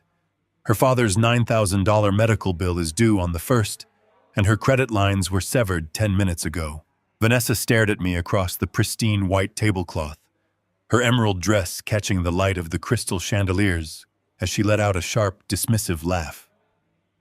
She viewed my declaration as a pathetic, desperate bluff. She genuinely believed that because she had spent 18 years successfully demanding her way, I would eventually fold under the pressure of a public confrontation. She reached into her $12,000 leather handbag, a purchase she had charged to my accounts, while claiming to be on a secluded healing retreat, and produced a heavy metal platinum card. She tossed it onto the table with a dull, authoritative thud designed to demonstrate her absolute control. She snapped her manicured fingers at the waiter who had been hovering near the perimeter of our tense booth. When the young man approached, she instructed him to put the entire $600 dinner bill on her card, including the deeply expensive vintage wine Cameron was currently swilling. She told the waiter to add a generous tip, making sure her voice carried to the adjacent tables. She wanted an audience for her perceived triumph. She looked back at me, her eyes narrowed in a smug, arrogant challenge. She told me I was embarrassing myself, that my attempts to scare her with financial threats were the pathetic last gasps of a controlling old man who could not accept that he had been replaced. Cameron nodded in profound agreement, taking another long, greedy sip of his wine. I remained perfectly still. I did not touch my sparkling water. I simply watched the waiter walk away with the metal card, knowing exactly what was about to happen. The digital execution order Marshall had submitted 30 minutes prior was currently processing through the global banking servers. The wait lasted exactly 4 agonizing minutes. I tracked the seconds on my gold watch, listening to the rhythmic pulse of the second hand. Vanessa attempted to fill the silence by detailing her plans to completely redecorate the primary estate, explicitly outlining how she intended to purge my dark, stagnant energy from the master suite. She was casually outlining the demolition of my home office when the waiter finally reappeared. He did not carry a leather portfolio with a standard receipt to sign. He carried the metal platinum card pinched awkwardly between his thumb and forefinger. He leaned down, his posture rigid with professional discomfort, and whispered discreetly to Vanessa. He informed her that the primary issuing bank had completely rejected the transaction. Vanessa stopped speaking mid-sentence. Her smug, triumphant expression faltered, replaced instantly by flushed, indignant anger. She snatched the card from the waiter, accusing him of running the magnetic strip incorrectly. She haughtily claimed it was an unlimited corporate account, a card that simply did not decline under any circumstances. She dug frantically back into her designer handbag, her fingers trembling slightly as she pulled out a secondary card, a gold reserve account I had maintained specifically for emergency estate repairs. She shoved it into the waiter's hand, ordering him to process it immediately and demanding that he send his floor manager over to apologize for the sheer embarrassment of the delay. The waiter retreated quickly toward the central terminal. The atmosphere at our table shifted dramatically. The ambient noise of the crowded restaurant seemed to fade into a low, distant hum. Cameron set his crystal wine glass down on the table. He looked at Vanessa, and then he looked at me. His serene, spiritual calm was beginning to fracture around the edges. He asked Vanessa if there was a problem with her banking access. She snapped at him instantly, insisting it was merely a temporary glitch, a minor security hold caused by the unusually high charge at a new dining establishment. 3 minutes later, the waiter returned. He was flanked by the senior floor manager. The manager stepped forward and placed the gold card gently on the white tablecloth, offering a tight, deeply uncomfortable smile. He informed Vanessa that this secondary account had also been completely restricted by the issuing institution. He respectfully requested an alternate form of immediate payment for the $6,800 total. Vanessa stared down at the 2 pieces of useless plastic resting on the table. The remaining color drained completely from her face, leaving her skin a pale, sickly white. She looked at me, her breathing turning shallow and incredibly rapid as the impossible reality began to pierce through her profound arrogance. Before she could utter a single word of accusation or demand an explanation, her cell phone vibrated violently against the marble surface of the table. The screen illuminated brightly, displaying the contact name of the luxury care facility administrator. The timing was an absolute masterpiece of logistical precision orchestrated by my severance protocol.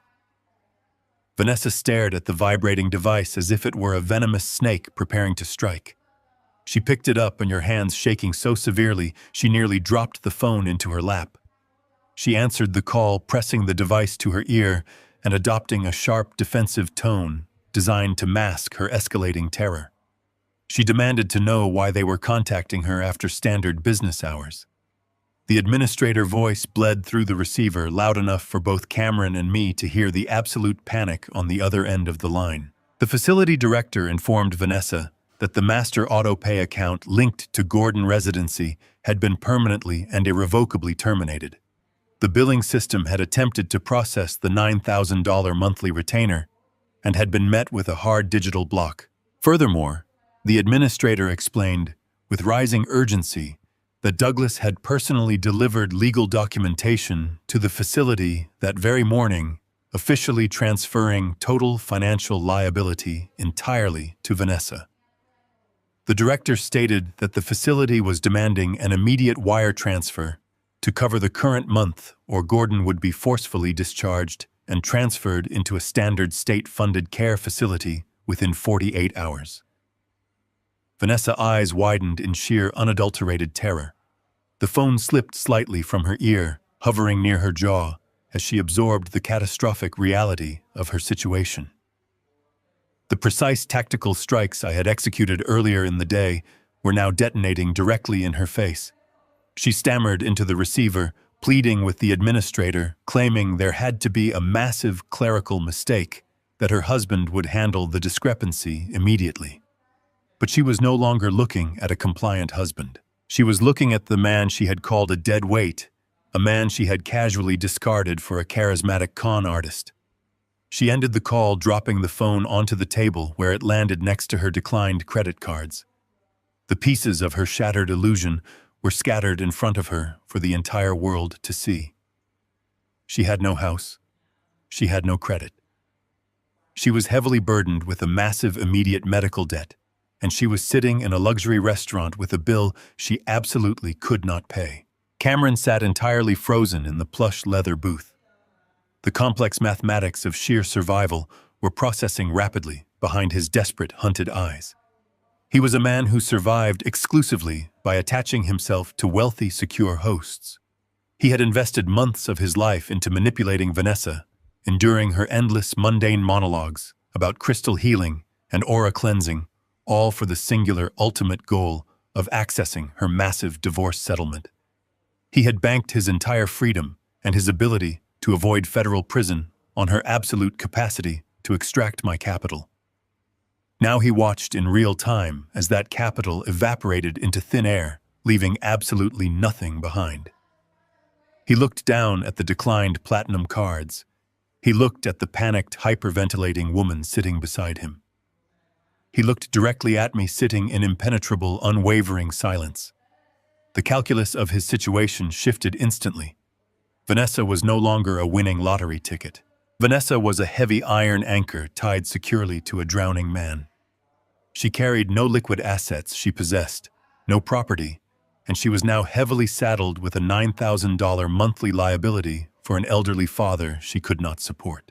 Cameron's survival instincts engaged with brutal efficiency. The spiritual guru mask he had worn all evening melted away completely, revealing the cold, calculating, and terrified coward hiding underneath. He did not offer Vanessa a comforting embrace. He did not speak to her of cosmic alignment or transcendent unconditional love. He placed his hands flat on the table and physically pushed himself backward, sliding his body as far away from her as the curved leather booth would allow. He was putting immediate physical distance between himself and the absolute financial contagion she now represented. Vanessa turned to him, her eyes wide with desperate begging, pleading panic. She reached out across the seat, attempting to grasp his velvet sleeve, begging him to tell her this was just a temporary test of their profound spiritual bond. She asked him to use his accounts to cover the dinner bill to help her stabilize her father-living situation until her new lawyer could fight my aggressive actions in court. Cameron pulled his arm violently out of her reach. He looked at her with pure, unfiltered disgust. The facade of the Soulmate shattered into a million irreparable pieces. He told her his funds were currently tied up in complex spiritual investments. He told her she had completely mismanaged the transition and brought toxic corporate energy into their pure space. He was already planning his immediate exit strategy, looking over his shoulder toward the restaurant mahogany doors, searching for the fastest route to the street. The pure, authentic love he had sworn completely transcended. Money had evaporated the exact second the money disappeared. He realized the pension plan was gone, and he was left staring at the bleak, terrifying reality of his own impending ruin. I remained seated, watching the parasite sever itself from the host, observing the natural order violently reassert itself in the quiet corner of the dining room. I did not rush to follow them. I watched Cameron scramble out of the leather booth, his previous spiritual elegance entirely replaced by the frantic movements of a terrified thief. Vanessa stumbled after him, her $12,000 handbag knocking over her empty crystal wine glass. It shattered against the marble floor, but neither of them stopped to look back. I reached into my pocket and placed a crisp $100 bill on the white tablecloth to cover my sparkling water and the broken crystal. I adjusted my suit jacket and walked toward the mahogany exit doors with the steady, deliberate pace of a man who owned time itself. The evening air outside the restaurant was crisp and cool. The valet stand was illuminated by bright halogen lights, creating a harsh stage for the final act of their pathetic charade. I stopped just inside the shadow of the heavy stone pillars framing the entrance. I had an unobstructed view of the cobblestone driveway. Vanessa was physically clinging to Cameron. Her manicured hands desperately gripped the lapels of his ridiculous velvet blazer. She was weeping openly. Her carefully applied makeup was beginning to run down her cheeks in dark, ugly streaks. She held her cell phone in her right hand, waving it between them like a frantic distress flag. The screen was still glowing with the notification of her father impending eviction. "Cameron, you have to help me," she pleaded, her voice echoing sharply across the quiet parking lot. "You heard the administrator. They are going to evict my father. I do not have access to any of my accounts." Douglas froze everything. "You need to wire the $9,000 right now. We cannot let Gordon sleep in a state ward." Cameron was not looking at her. He was staring down the driveway, aggressively waving his valet ticket at the young attendant, sprinting to retrieve his leased sedan. His jaw was clenched so tightly, the muscles trembled beneath his skin. He tried to pull his arm away from her grasp, but Vanessa held on with the terrifying strength of a drowning woman. "Did you hear me, Cameron?" she demanded, her voice rising in pitch and desperation. "We can use the funds from Zenith Horizons. We can delay the Costa Rica healing retreat by a few weeks. You just need to transfer the money you saved for the sanctuary. My father will be thrown into a miserable clinic by Monday morning. I need your financial support tonight." The valet pulled the silver sedan up to the curb. Cameron snatched the keys from the young man without offering a tip or a word of thanks. He turned to Vanessa, and the spiritual mask he had worn for the past 8 months finally and permanently dissolved. There was no melodic baritone. There was no talk of universal alignment. There was only the harsh, grating voice of a cornered criminal bleeding his final mark. "Are you completely deaf, Vanessa?" he hissed, pulling her hands roughly off his blazer. "Did you not hear a single word your husband just said in there? There is no money in Zenith Horizons. There is no healing retreat in Costa Rica. There is no spiritual sanctuary." Vanessa blinked rapidly, her breathing turning shallow and erratic. She shook her head, completely incapable of processing the brutal reality colliding with her manufactured fantasy. "What are you talking about?" she stammered. "I transferred $4,000 to you every single month. We were building our future. We were vibrating on a higher frequency. I gave you that money to secure our souls." Cameron let out a sharp, ugly laugh. It was a sound devoid of any humor, a cruel barking noise that echoed off the concrete walls of the building. "You arrogant, stupid woman," he spat, his eyes narrowing with absolute contempt. "You actually believed I wanted to sit in your formal living room and listen to you talk about crystals and energy fields. You thought I cared about your incredibly boring soul. I cared about your access to a billionaire bank accounts. I tolerated your mundane presence because you wrote the checks." He opened the driver's side door of his sedan. The interior light illuminated the sheer panic and disgust written across his face. "I owe the Internal Revenue Service $140,000. he continued, his voice dripping with venom. The state is foreclosing on my apartment next week. Every single dollar you transferred to me went directly to keeping me out of federal prison. I needed your divorce settlement to clear my debts. I needed the massive house you promised me you were getting. But you let him outsmart you. You let him take everything, and now you are completely useless to me. Vanessa staggered backward, as if he had struck her across the face. She wrapped her arms around her own stomach, her emerald designer dress suddenly looking like a cheap costume on a broken actor. But our connection, she whispered, her voice cracking into a pathetic whimper. You said I was a caged bird. You said you were going to set me free. You said money meant nothing to our pure love. Cameron climbed into the driver's seat, staring up at her with cold, dead eyes. Your money meant everything, he said flatly. Without it, you are just an aging liability with a $9,000 medical debt. I cannot afford you, Vanessa. I cannot afford your father. You are dead weight, and I am cutting you loose right now. She lunged forward, grabbing the edge of the open car door. She begged him not to leave her there. She pleaded with him to let her get in the car so they could figure out a new plan together. She promised she could convince her lawyers to fight the prenuptial agreement. She offered to sell her designer clothes and her expensive jewelry to fund his immediate debts.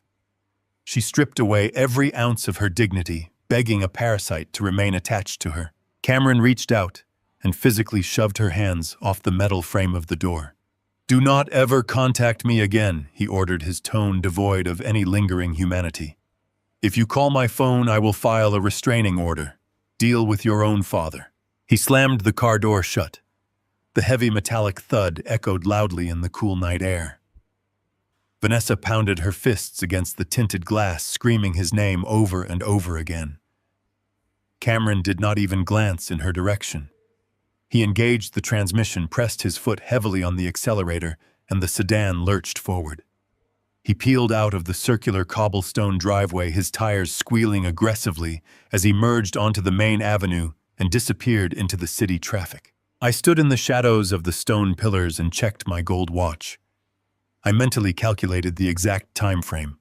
From the moment I delivered the fatal financial blow at the restaurant table to the moment Cameron taillights vanished down the street, exactly 4 minutes had passed. 4 minutes. That was the absolute precise duration of their eternal cosmic connection under the crushing weight of financial reality.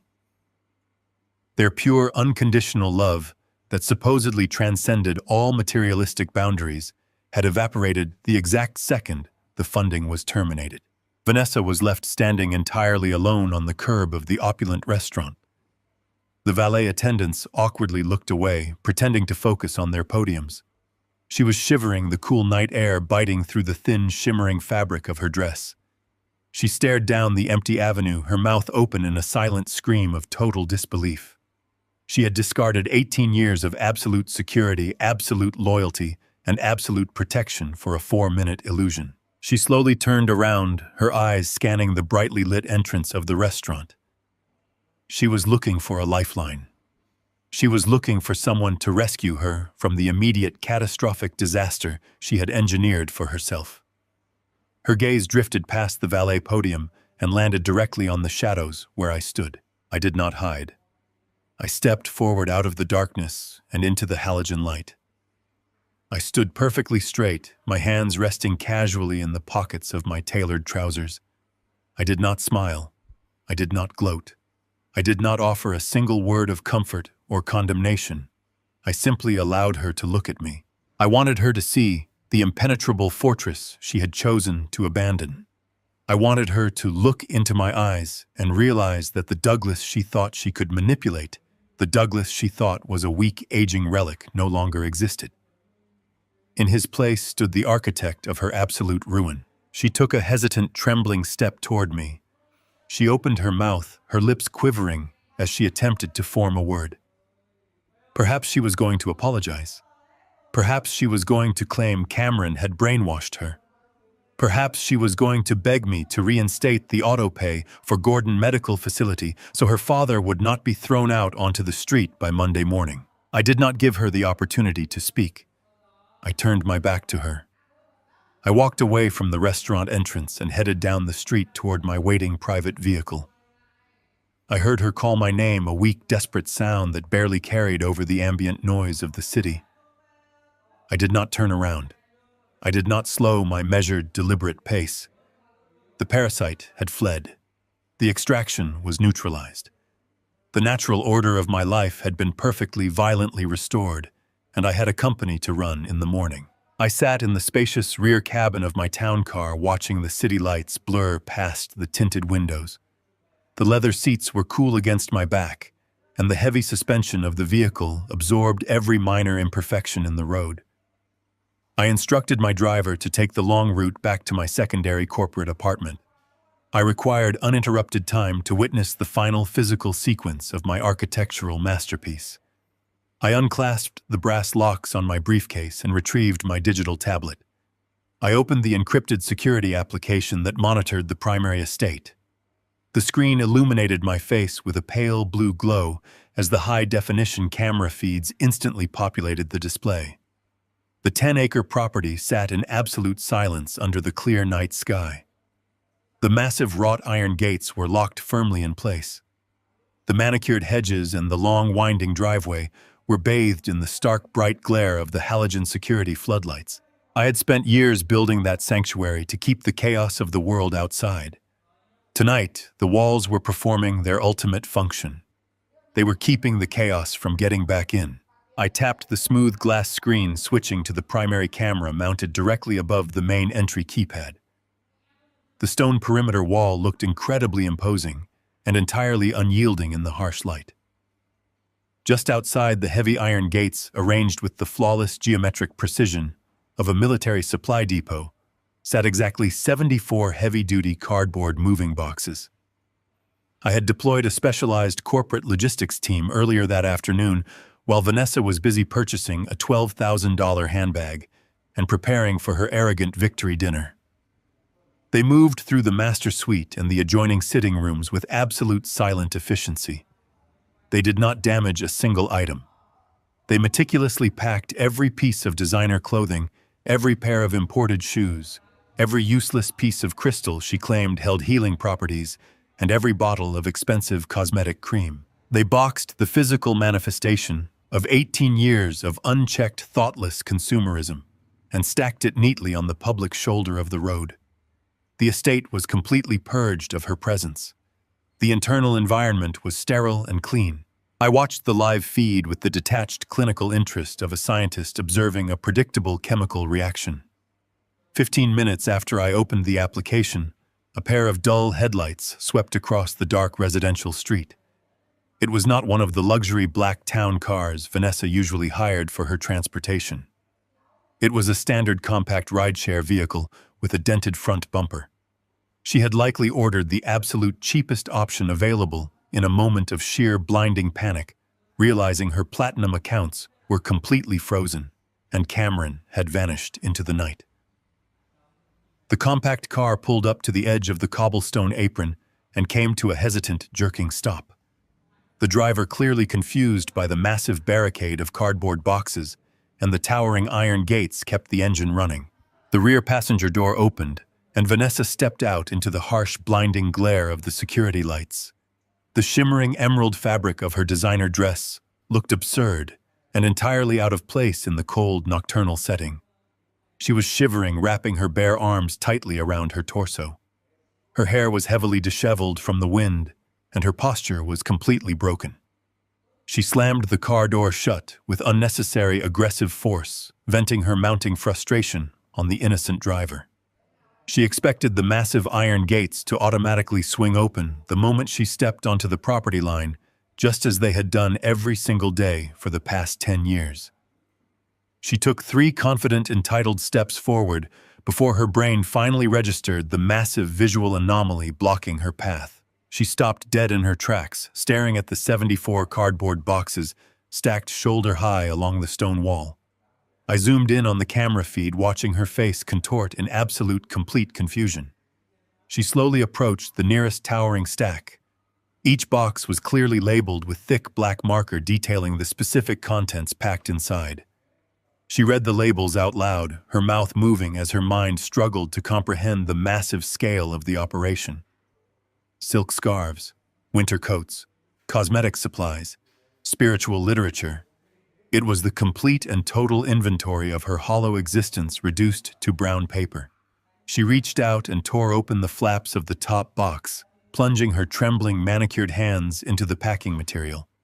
She pulled out a pair of red-bottomed designer heels, holding them up to the halogen light, as if they were a strange alien artifact. She dropped the expensive shoes casually onto the dirty pavement. The reality of the situation was finally beginning to penetrate her profound, thick arrogance. She was not looking at a temporary marital misunderstanding.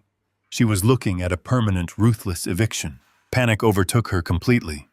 She abandoned the boxes and rushed toward the stone pillar housing the main security keypad. She raised her hand and furiously punched in her personalized 6-digit access code. She waited for the familiar heavy click of the iron gears disengaging. Instead, the keypad emitted a sharp, high-pitched electronic beep, and a solid red light illuminated across the dark panel. Access denied.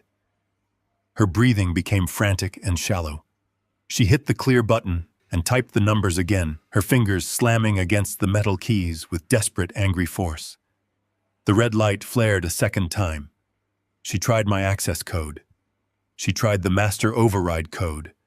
She tried the emergency medical access code. Every single combination was met with the exact same unyielding red light of total rejection. The digital system had been entirely rewritten the moment she declared her intention to void our prenuptial agreement. Her digital footprint had been permanently erased from the property matrix. She no longer existed in the system. She grabbed the thick iron bars of the gate and rattled them with all her remaining physical strength. The massive structure did not yield a single millimeter. She screamed my name into the empty night air, demanding that I open the gate, demanding that I stop this ridiculous, petty game. She sounded like a petulant toddler throwing a tantrum because her favorite toy had been rightfully taken away. But there was no one in the main house to hear her pathetic cries. The vast 10-acre estate was completely silent, responding to her hysteria with the cold, absolute indifference of a stone monument. She kicked the iron bars with her expensive high heels, scratching the fine leather and bruising her toes. The rideshare driver honked his horn softly, rolling down his window to ask if she needed him to wait, or if he should end the trip. She spun around, screaming at the man to shut up and wait for her to get inside. She was entirely incapable of accepting that she was no longer a person of authority or consequence. As she turned furiously back to the gate, two figures emerged from the deep shadows of the guardhouse located just inside the perimeter wall. They were private security contractors I had hired from a premier firm specializing in hostile corporate asset protection. They wore tactical black uniforms and stood with their hands resting calmly on their utility belts. They did not look angry or intimidated by her screaming. They looked incredibly bored. Vanessa saw them approaching and let out a loud gasp of artificial, exaggerated relief. She immediately fell back into her familiar role as the entitled lady of the manor, ordering the men to manually override the broken gate mechanism and complaining that the digital system had completely malfunctioned. She demanded they carry her heavy boxes back up the long driveway and place them carefully in the grand foyer. The lead contractor stopped 2 feet from the iron bars, maintaining a safe and highly professional distance. He did not reach for the gate controls. He looked at Vanessa with absolutely zero recognition or deference. He informed her in a flat, monotone voice that the property was legally owned by the Zenith Holdings Trust and that she was currently trespassing on private restricted land. He advised her to step away from the gate and return to her waiting vehicle before they were forced to contact local law enforcement to arrange her physical removal from the premises. Vanessa stared at the man, her mouth opening and closing like a suffocating fish.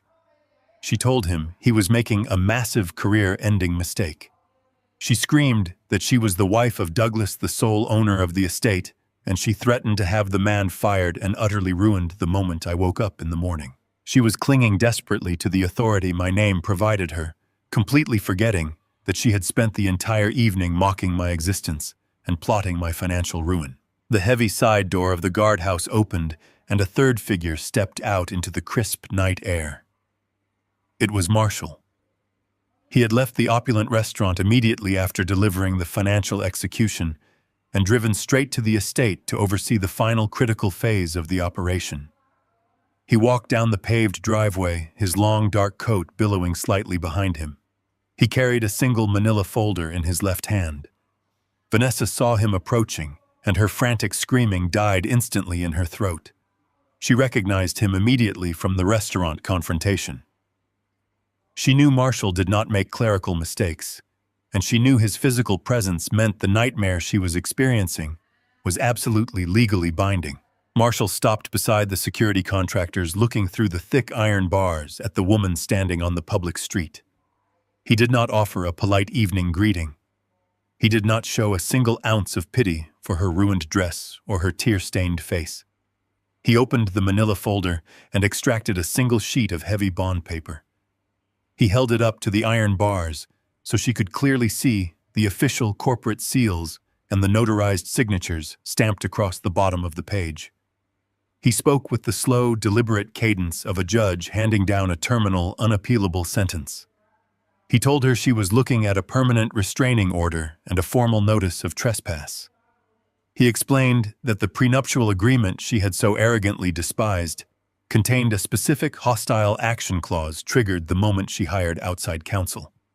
He reminded her that by attempting to challenge the contract, she had voluntarily and legally surrendered her status as a resident of the property. Vanessa gripped the iron bars, her knuckles turning stark white under the intense pressure. She begged Marshall to listen to reason, claiming she had been completely brainwashed and manipulated by Cameron. She swore she never truly intended to take my assets or dismantle my companies.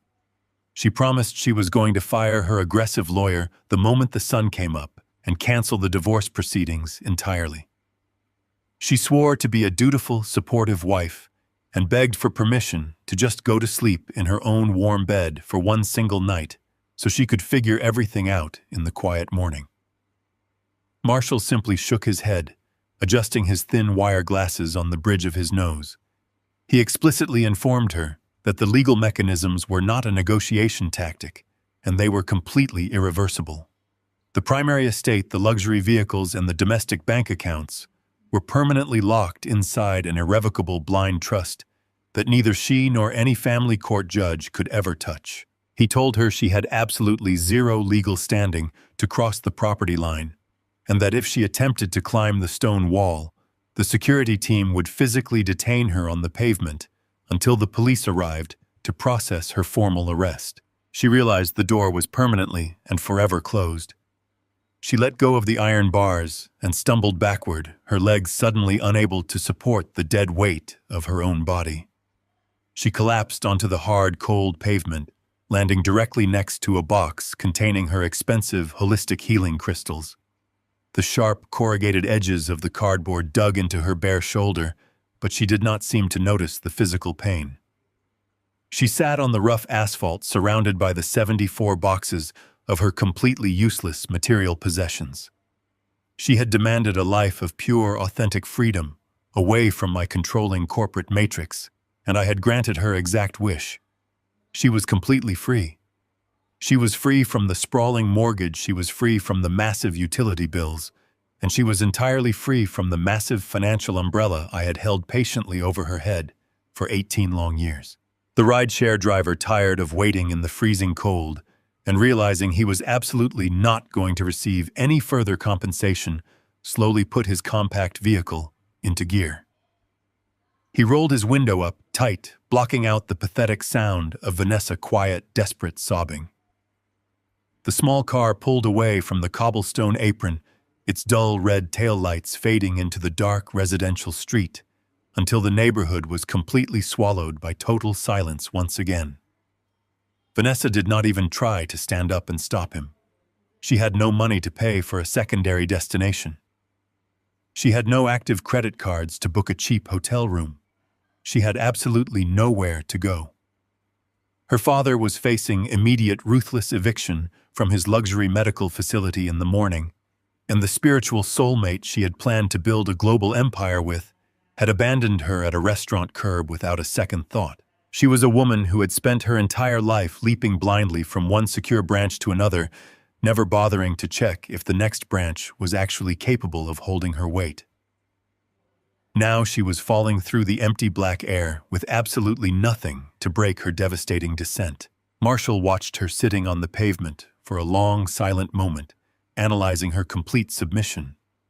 He did not offer her a warm blanket or a glass of water. He simply nodded to the security contractors, confirming that the perimeter was absolutely secure. He turned around and walked calmly back up the long, winding driveway, disappearing into the deep shadows of the massive estate. The security guards retreated silently into their climate-controlled booth, leaving Vanessa entirely alone under the harsh, unforgiving glare of the halogen floodlights. I watched her pull her bare knees up to her chest, wrapping her arms tightly around her legs in a desperate, pathetic attempt to conserve her fading body heat. She buried her face in her shimmering emerald dress, weeping heavily into the expensive imported fabric she could no longer afford to dry clean. I reached out and tapped the smooth screen of my digital tablet, closing the encrypted security application. The display went completely dark, plunging the rear cabin of my town car into total, peaceful blackness. I did not feel a single trace of guilt or creeping remorse. I did not feel the fiery, toxic rush of malicious vengeance. I only felt the profound, calming satisfaction of a perfectly balanced corporate ledger. I had spent 18 years quietly subsidizing a woman who openly despised my work ethic, while eagerly consuming the rich fruits of my daily labor. She had brought a desperate parasite into my life and attempted to drain my core capital to fund their mutual spiritual delusion. I had not destroyed her life with my own hands. I had simply stepped entirely out of the way and allowed the natural, heavy consequences of her own supreme arrogance to crush her into the pavement. I instructed my driver to take me directly to my corporate apartment. The preparation phase was over. The execution was a complete, undeniable success, and I had a global logistics meeting scheduled for exactly 6 a.m. The business of building massive empires never stops, and I had entirely removed the useless dead weight that was holding me back. 3 days had passed since the brutal execution at the restaurant. I was sitting behind my massive mahogany desk on the 42nd floor of my corporate headquarters. The city spread out below me in a sprawling grid of morning traffic and concrete canyons. My office was a sanctuary of absolute control. The temperature was set to precisely 68 degrees. The air smelled of polished leather and sharp espresso. I was reviewing the quarterly logistics reports for my European distribution centers when the intercom on my desk chimed softly. My executive assistant informed me that a woman was causing a severe disturbance at the ground floor security checkpoint. The woman was claiming to be my wife and demanding immediate access to my private elevator bank. I did not feel a spike of adrenaline or a surge of anger. I felt the cold, mechanical precision of a man who knew exactly how the final equation would balance. I instructed my assistant to grant her a temporary visitor badge and send her up to my floor. I closed my spreadsheets and aligned my platinum pen parallel to the edge of my leather desk pad. I folded my hands together and waited for the ghost of my marriage to arrive. The heavy double doors of my office swung open slowly. Vanessa stepped into the room, and the visual contrast between the woman standing before me and the woman who had smirked at me over a $4,000 bottle of wine 3 days prior was absolutely staggering. The emerald designer dress and the $12,000 handbag were gone.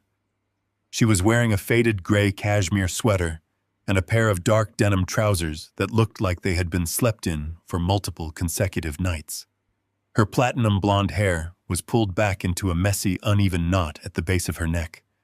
The pristine, flawless makeup she usually wore like a suit of armor was completely absent, revealing the deep, dark circles carved under her bloodshot eyes. She smelled faintly of cheap, harsh floral soap and stale coffee, a scent that belonged to a roadside motel located far outside the city limits. During our marriage, she used to glide into my corporate headquarters, treating my staff like her personal servants and demanding immediate attention. Now she did not walk with her usual entitled strut, She shuffled forward, her shoulders slumped inward, her entire physical posture radiating the crushing weight of absolute defeat. She looked around my expansive office, taking in the panoramic windows and the expensive modern art on the walls, as if she were a starving beggar looking through the window of a locked bakery. She stopped 3 feet from the edge of my desk, clutching her arms around her waist in a pathetic, protective gesture. She did not speak immediately. She stared at me, her chest heaving, as she struggled to pull enough oxygen into her panicked lungs. The silence stretched between us thick and heavy. "Douglas," she finally whispered, her voice cracking into a ragged, pathetic rasp. "I need you to listen to me. I need you to understand what happened." I did not interrupt her. I simply looked at her, maintaining a posture of total, unyielding stillness. I let the heavy silence of the room press down on her, forcing her to fill the void with her desperate justifications. She took a hesitant step closer, and the tears began to spill over her pale cheeks. "It was Cameron," she sobbed, wiping her face with the back of her trembling hand. "He brainwashed me, Douglas. He manipulated my mind and my spirit. He found me when I was feeling lonely, and he filled my head with lies about toxic energy and cosmic alignment. He told me you were a tyrant, keeping me trapped in a meaningless existence. He used my vulnerabilities against me. He convinced me that I needed to walk away from everything we built to save my own soul." She choked on her own tears, gasping for air, as she painted herself as the tragic, helpless victim of a spiritual predator. "I am staying in a disgusting motel off the interstate," she continued, her voice rising in pitch and hysteria. "The mattress smells like mold and the heater rattles all night. I had to walk 3 miles to a transit station this morning because I do not even have enough digital currency to hire a vehicle. I do not have a single dollar to my name. My credit cards are completely frozen. The care facility called me twice yesterday. They already packed my father's belongings into cardboard boxes, and they are threatening to put him in a state-run ward by Friday morning if I do not wire them $9,000. She stepped closer, attempting to close the vast physical and emotional distance I had placed between us. "I have absolutely nothing, Douglas. Cameron abandoned me on the street like garbage the second he realized the money was gone. He blocked my phone number. He vanished from the city. He never loved me. He was just a con artist, and I was too stupid and too blind to see it. Remember how happy we used to be, Douglas," she pleaded, attempting to leverage a nostalgia that no longer existed. "Remember the early days before the companies got so big? We can have that again." She reached out, placing her hands flat on the edge of my mahogany desk. Her fingers were trembling violently, leaving small smudges of sweat on the polished wood. "Please, Douglas," she begged, her voice dissolving into a wet, wretched wail. "Please let me come home. I will do whatever you want. I will go to counseling. I will sign any post-nuptial agreement Marshall puts in front of me. I will dedicate the rest of my life to making this right. I just want my old life back. I just want my warm bed and my security. Please do not throw me away over a terrible mistake. I am your wife. We spent 18 years together. You cannot just erase me." She stood there, sobbing openly, waiting for a reaction. She was waiting for me to yell at her. She was waiting for me to stand up and slam my fists on the desk and scream about her infidelity and her arrogance. She wanted anger because anger implies passion, and passion implies that a connection still exists. She was crying hysterically, but I knew she was not crying for the death of our marriage. She was crying for the death of her unlimited credit accounts. She was mourning the loss of the estate, the luxury vehicles, and the effortless comfort she had taken entirely for granted. If I was angry, it meant I still cared, and if I still cared, it meant she could eventually manipulate her way back into my fortress. I denied her that comfort. I did not raise my voice.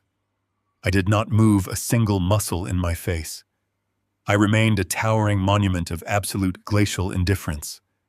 I looked at her with the exact same detached professional scrutiny I would use to examine a failed supply chain vendor. "You are incredibly mistaken about the mechanics of this situation. Vanessa, I said, my voice perfectly level and entirely devoid of emotional inflection. I am not throwing you away over a terrible mistake. A mistake is forgetting to pay a utility bill or missing a highway exit. You engaged in a sustained, calculated campaign of emotional and financial betrayal. You systematically siphoned my corporate capital to fund a fraudulent spiritual guru. You sat across from me in a restaurant and mocked my life, my career, and my provision. You actively attempted to dismantle my wealth to finance a parasite. You chose to detonate the foundation of this marriage, and I simply allowed the shockwave to hit you. I reached into the center drawer of my desk and withdrew a slim manila folder. I placed it on the leather desk pad directly in front of me. You operated under the assumption that I would eventually absorb your betrayal and allow you to return to the estate. I continued sliding the folder smoothly across the desk until it bumped gently against her trembling fingers. You assumed my silence was weakness. You assumed that because I provide you forgot how to survive. You do not know my actual history, Vanessa. We met when I was already established. You met the billionaire. You did not meet the man who had to build the billionaire. I leaned back in my leather chair, locking my cold eyes onto her panicked face. When I was 40 years old, I lost absolutely everything I possessed. I trusted the wrong corporate partners. They gutted my first logistics firm from the inside out, leaving me saddled with millions in debt. I lost my house. I lost my vehicles. I slept in the back seat of a rusted sedan in an industrial parking lot for 3 months. I ate cold canned soup in the dark and shaved in public transit stations holding a plastic razor under freezing water. I rebuilt my entire empire from the concrete up with my own 2 bare hands. I crawled out of the dirt by learning one fundamental absolute truth about survival. I paused, letting the weight of my violent history fill the sterile quiet room. When you find rot spreading inside your organization or your life, you do not attempt to heal it. You do not negotiate with it, and you absolutely do not invite it back into your home. You amputate the rotting flesh immediately to save the healthy body. I cut out the rot to survive then, and I am cutting out the rot to survive now. You are the rot, Vanessa. She stared down at the manila folder. Her tears had completely stopped, replaced by a hollow, terrifying realization that she was facing a man she never truly knew. She realized that my capacity for ruthlessness infinitely exceeded her capacity for manipulation. "Open it," I commanded softly. She reached out with shaking hands and flipped the cover back. Inside was the final, irreversible divorce decree Marshall had expedited through the private court system. It outlined the absolute total severance of our legal and financial ties. It reiterated that she would receive 0 alimony, 0 property, and 0 spousal support. It explicitly stated that the Zenith Holdings Trust possessed total ownership of all previously shared assets. It was a document of complete financial annihilation. "You have exactly 2 choices," I said, leaning forward slightly, bringing my face closer to hers. "You can pick up the pen on this desk and sign that decree right now, accepting the reality of your total destitution. Or you can refuse to sign it and walk out of this office. If you choose to walk out, Marshall will tie you up in aggressive, brutal litigation for the next decade. He will bleed you with legal fees you cannot possibly pay until you are drowning in so much debt you will never financially recover in this lifetime. The decision is entirely yours." She looked at the harsh legal terminology printed on the heavy bond paper. She knew she had absolutely no leverage, no resources, and no allies left in the world. She reached out slowly, picking up the heavy platinum pen from my desk pad. Her hand shook violently as she pressed the ink to the signature line. She signed her name, surrendering her 18 years of luxury forever. She closed the folder and pushed it back toward me. She turned around, without saying another word, and walked out of the heavy double doors, dragging her ruined life behind her. The door clicked shut, and I pulled my logistics spreadsheets back open on my digital tablet. The amputation was officially complete. The luxury care facility administrator stood with her arms crossed tightly over her chest, watching Vanessa pack her father belongings into a collection of cheap plastic bins. The polished professional smile the director had worn for the past 4 years was completely gone, replaced by a mask of cold, bureaucratic impatience. The expensive cashmere sweaters and customized orthopedic shoes Douglas had purchased for Gordon had already been seized by the facility accounting department to cover a fraction of the outstanding late fees. Vanessa's hands were raw and trembling violently as she folded a stack of faded cotton shirts. She had spent the last 72 hours locked inside a suffocating roadside motel, desperately calling every single former friend and wealthy socialite acquaintance she possessed in her phone contacts. Every call had gone straight to a sterile automated voicemail. The high society she had worshipped and catered to for 2 decades was entirely transactional. Without the massive gravitational pull of my platinum cards and my 10-acre estate, she possessed absolutely zero social currency. She was a liability, and the wealthy do not answer calls from liabilities. The transfer to the state-funded ward was a brutal, unforgiving physical manifestation of her plummeting reality. There were no weeping willows, manicured gardens, or imported teas at the new location. The state facility was a massive, depressing cinder block fortress located in an industrial zone that smelled aggressively of chemical bleach and boiled institutional food. The harsh fluorescent lights buzzed constantly overhead, casting a sickly pale yellow pallor over the crowded, chaotic hallways. Gordon sat in a dilapidated, squeaking wheelchair, his eyes wide with profound, unfiltered confusion, as a tired, overworked orderly forcefully pushed him into a cramped, shared room occupied by 3 other severely ailing men. The air in the room was thick and stagnant. Vanessa stood alone at the chipped laminate intake counter, filling out endless, towering stacks of government subsidy forms. The humiliation was absolute and inescapable. She was forced to declare her total destitution on official legal documents under the penalty of perjury. She had to write the number 0 in the box, indicating her monthly income. She had to formally surrender every single cent of her father's meager Social Security benefits directly to the state administration, just to keep a thin, scratchy blanket over his head.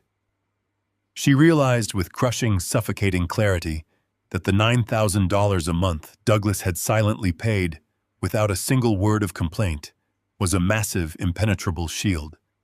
She had arrogantly thrown that shield away to pursue a spiritual awakening with a man who had abandoned her on a restaurant curb the exact second the money evaporated. Cameron had vanished entirely from the face of the earth, leaving her to carry the full, devastating weight of their shared delusions. The immediate and terrifying need for basic physical survival forced Vanessa into a world she had spent 20 years actively and viciously mocking. She applied for and secured a position at a high-volume discount retail store located in a depressing strip mall miles away from her former exclusive shopping districts. She was issued a stiff, scratchy polyester uniform shirt that chafed painfully against her skin and a plastic name tag that reduced her identity to a single barcode. Her daily reality was no longer governed by holistic healing schedules or leisurely afternoon luncheons.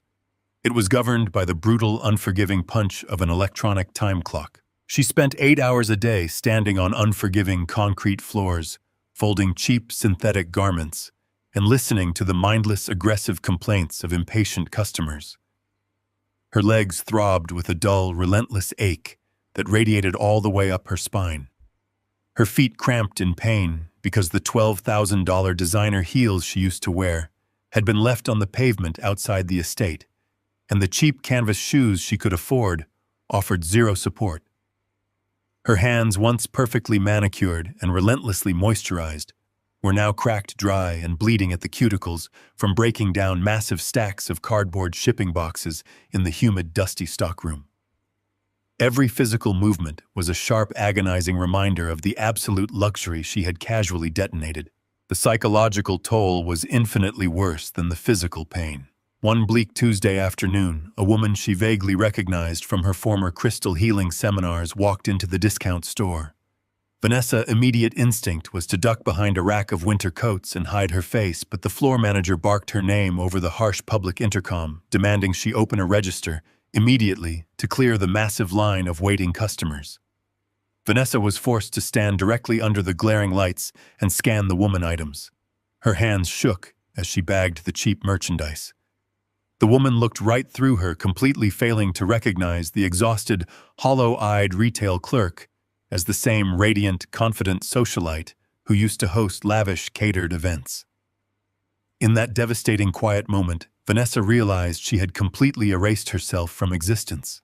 She was a ghost, haunting the very lower-class matrix Cameron had convinced her she was too spiritually evolved to inhabit. Far across the city, the evening sun was setting over the sprawling, manicured grounds of the primary estate.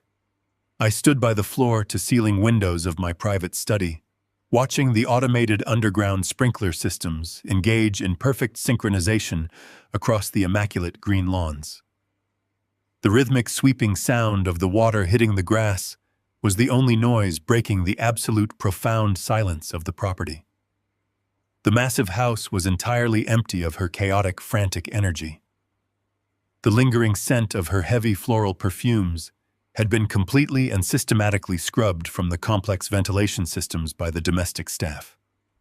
The air inside my home was finally clean, crisp, and perfectly regulated to exactly 68 degrees. I turned away from the heavy reinforced glass and walked over to my massive polished mahogany desk. I sat down in the high-backed leather chair, running my hands over the smooth, pristine surface of the wood. I reached out and tapped the screen of my digital tablet. The biometric scanner read my fingerprint, and the device unlocked instantly. I opened the master financial ledger for the Zenith Holdings Trust. The columns of numbers illuminated the screen in a stark, crisp white font against the dark background. I scrolled through the monthly expenditure reports with a slow, deliberate motion, soaking in the beautiful, absolute perfection of the mathematics. The massive bleeding wounds in my capital structure had been entirely cauterized. There were no fraudulent thousands bleeding out to shell companies run by desperate tax evaders. There were no exorbitant charges for fraudulent holistic retreats or absurd designer accessories that served absolutely no functional purpose. The $9,000 monthly liability for the luxury medical clinic had vanished completely from the expense column. The ledger was a pristine, flawless reflection of total, absolute order. The numbers did not lie. The numbers did not possess egos or demand spiritual fulfillment. They simply existed in a state of pure, balanced reality. I leaned back in the heavy leather chair, intertwining my fingers and resting them gently on my stomach. I thought about the man I was at 40 years old, the man who had lost his entire logistical empire to smiling corporate predators and was forced to sleep in the freezing back seat of a rusted sedan in a dangerous industrial parking lot. I had sworn to the cold, empty night sky back then that I would rebuild my life from the concrete up, and that I would never, ever allow another human being to dismantle my sanctuary again. I had kept that sacred promise to myself. I did not require loud, dramatic confrontations to enforce my boundaries. I did not need to scream or break objects or engage in pathetic emotional negotiations to demonstrate my authority. True absolute power resides in the quiet, unyielding enforcement of permanent consequences. I had removed the parasitic rot from my life with the surgical, emotionless precision of a master architect. I did not destroy Vanessa. I simply removed the massive financial infrastructure that was artificially supporting her delusions and allowed gravity to do the rest. The patient was now fully recovered and the infection was entirely gone. The grand house settled around me, the thick stone walls absorbing the fading warmth of the evening sun. It was not a lonely silence that filled the massive rooms. It was the deep, resonant silence of a fortress that had successfully withstood a treacherous internal siege and emerged entirely unbroken. I closed the digital ledger and locked the tablet, placing it perfectly parallel to the edge of the leather desk pad. Tomorrow I would wake up at exactly 5 in the morning to oversee the acquisition of a new European shipping fleet. The business of building massive empires never stops, and I was finally completely free to move forward without carrying a single ounce of dead weight. True wealth is not defined by external displays of opulence or manipulative rhetoric, but by the quiet, disciplined control of reality. Parasitic individuals often mistake silence and patience for weakness, using spiritual or emotional manipulation to mask their own profound inadequacies. The story demonstrates that those who arrogantly claim to be above the necessity of resources are almost entirely dependent on them. And when the illusion of control is severed, the foundation built on deception will instantly collapse under the absolute weight of mathematical truth. What would you do if you discovered someone was using a spiritual facade to orchestrate your absolute ruin, and how would you execute your silent reckoning?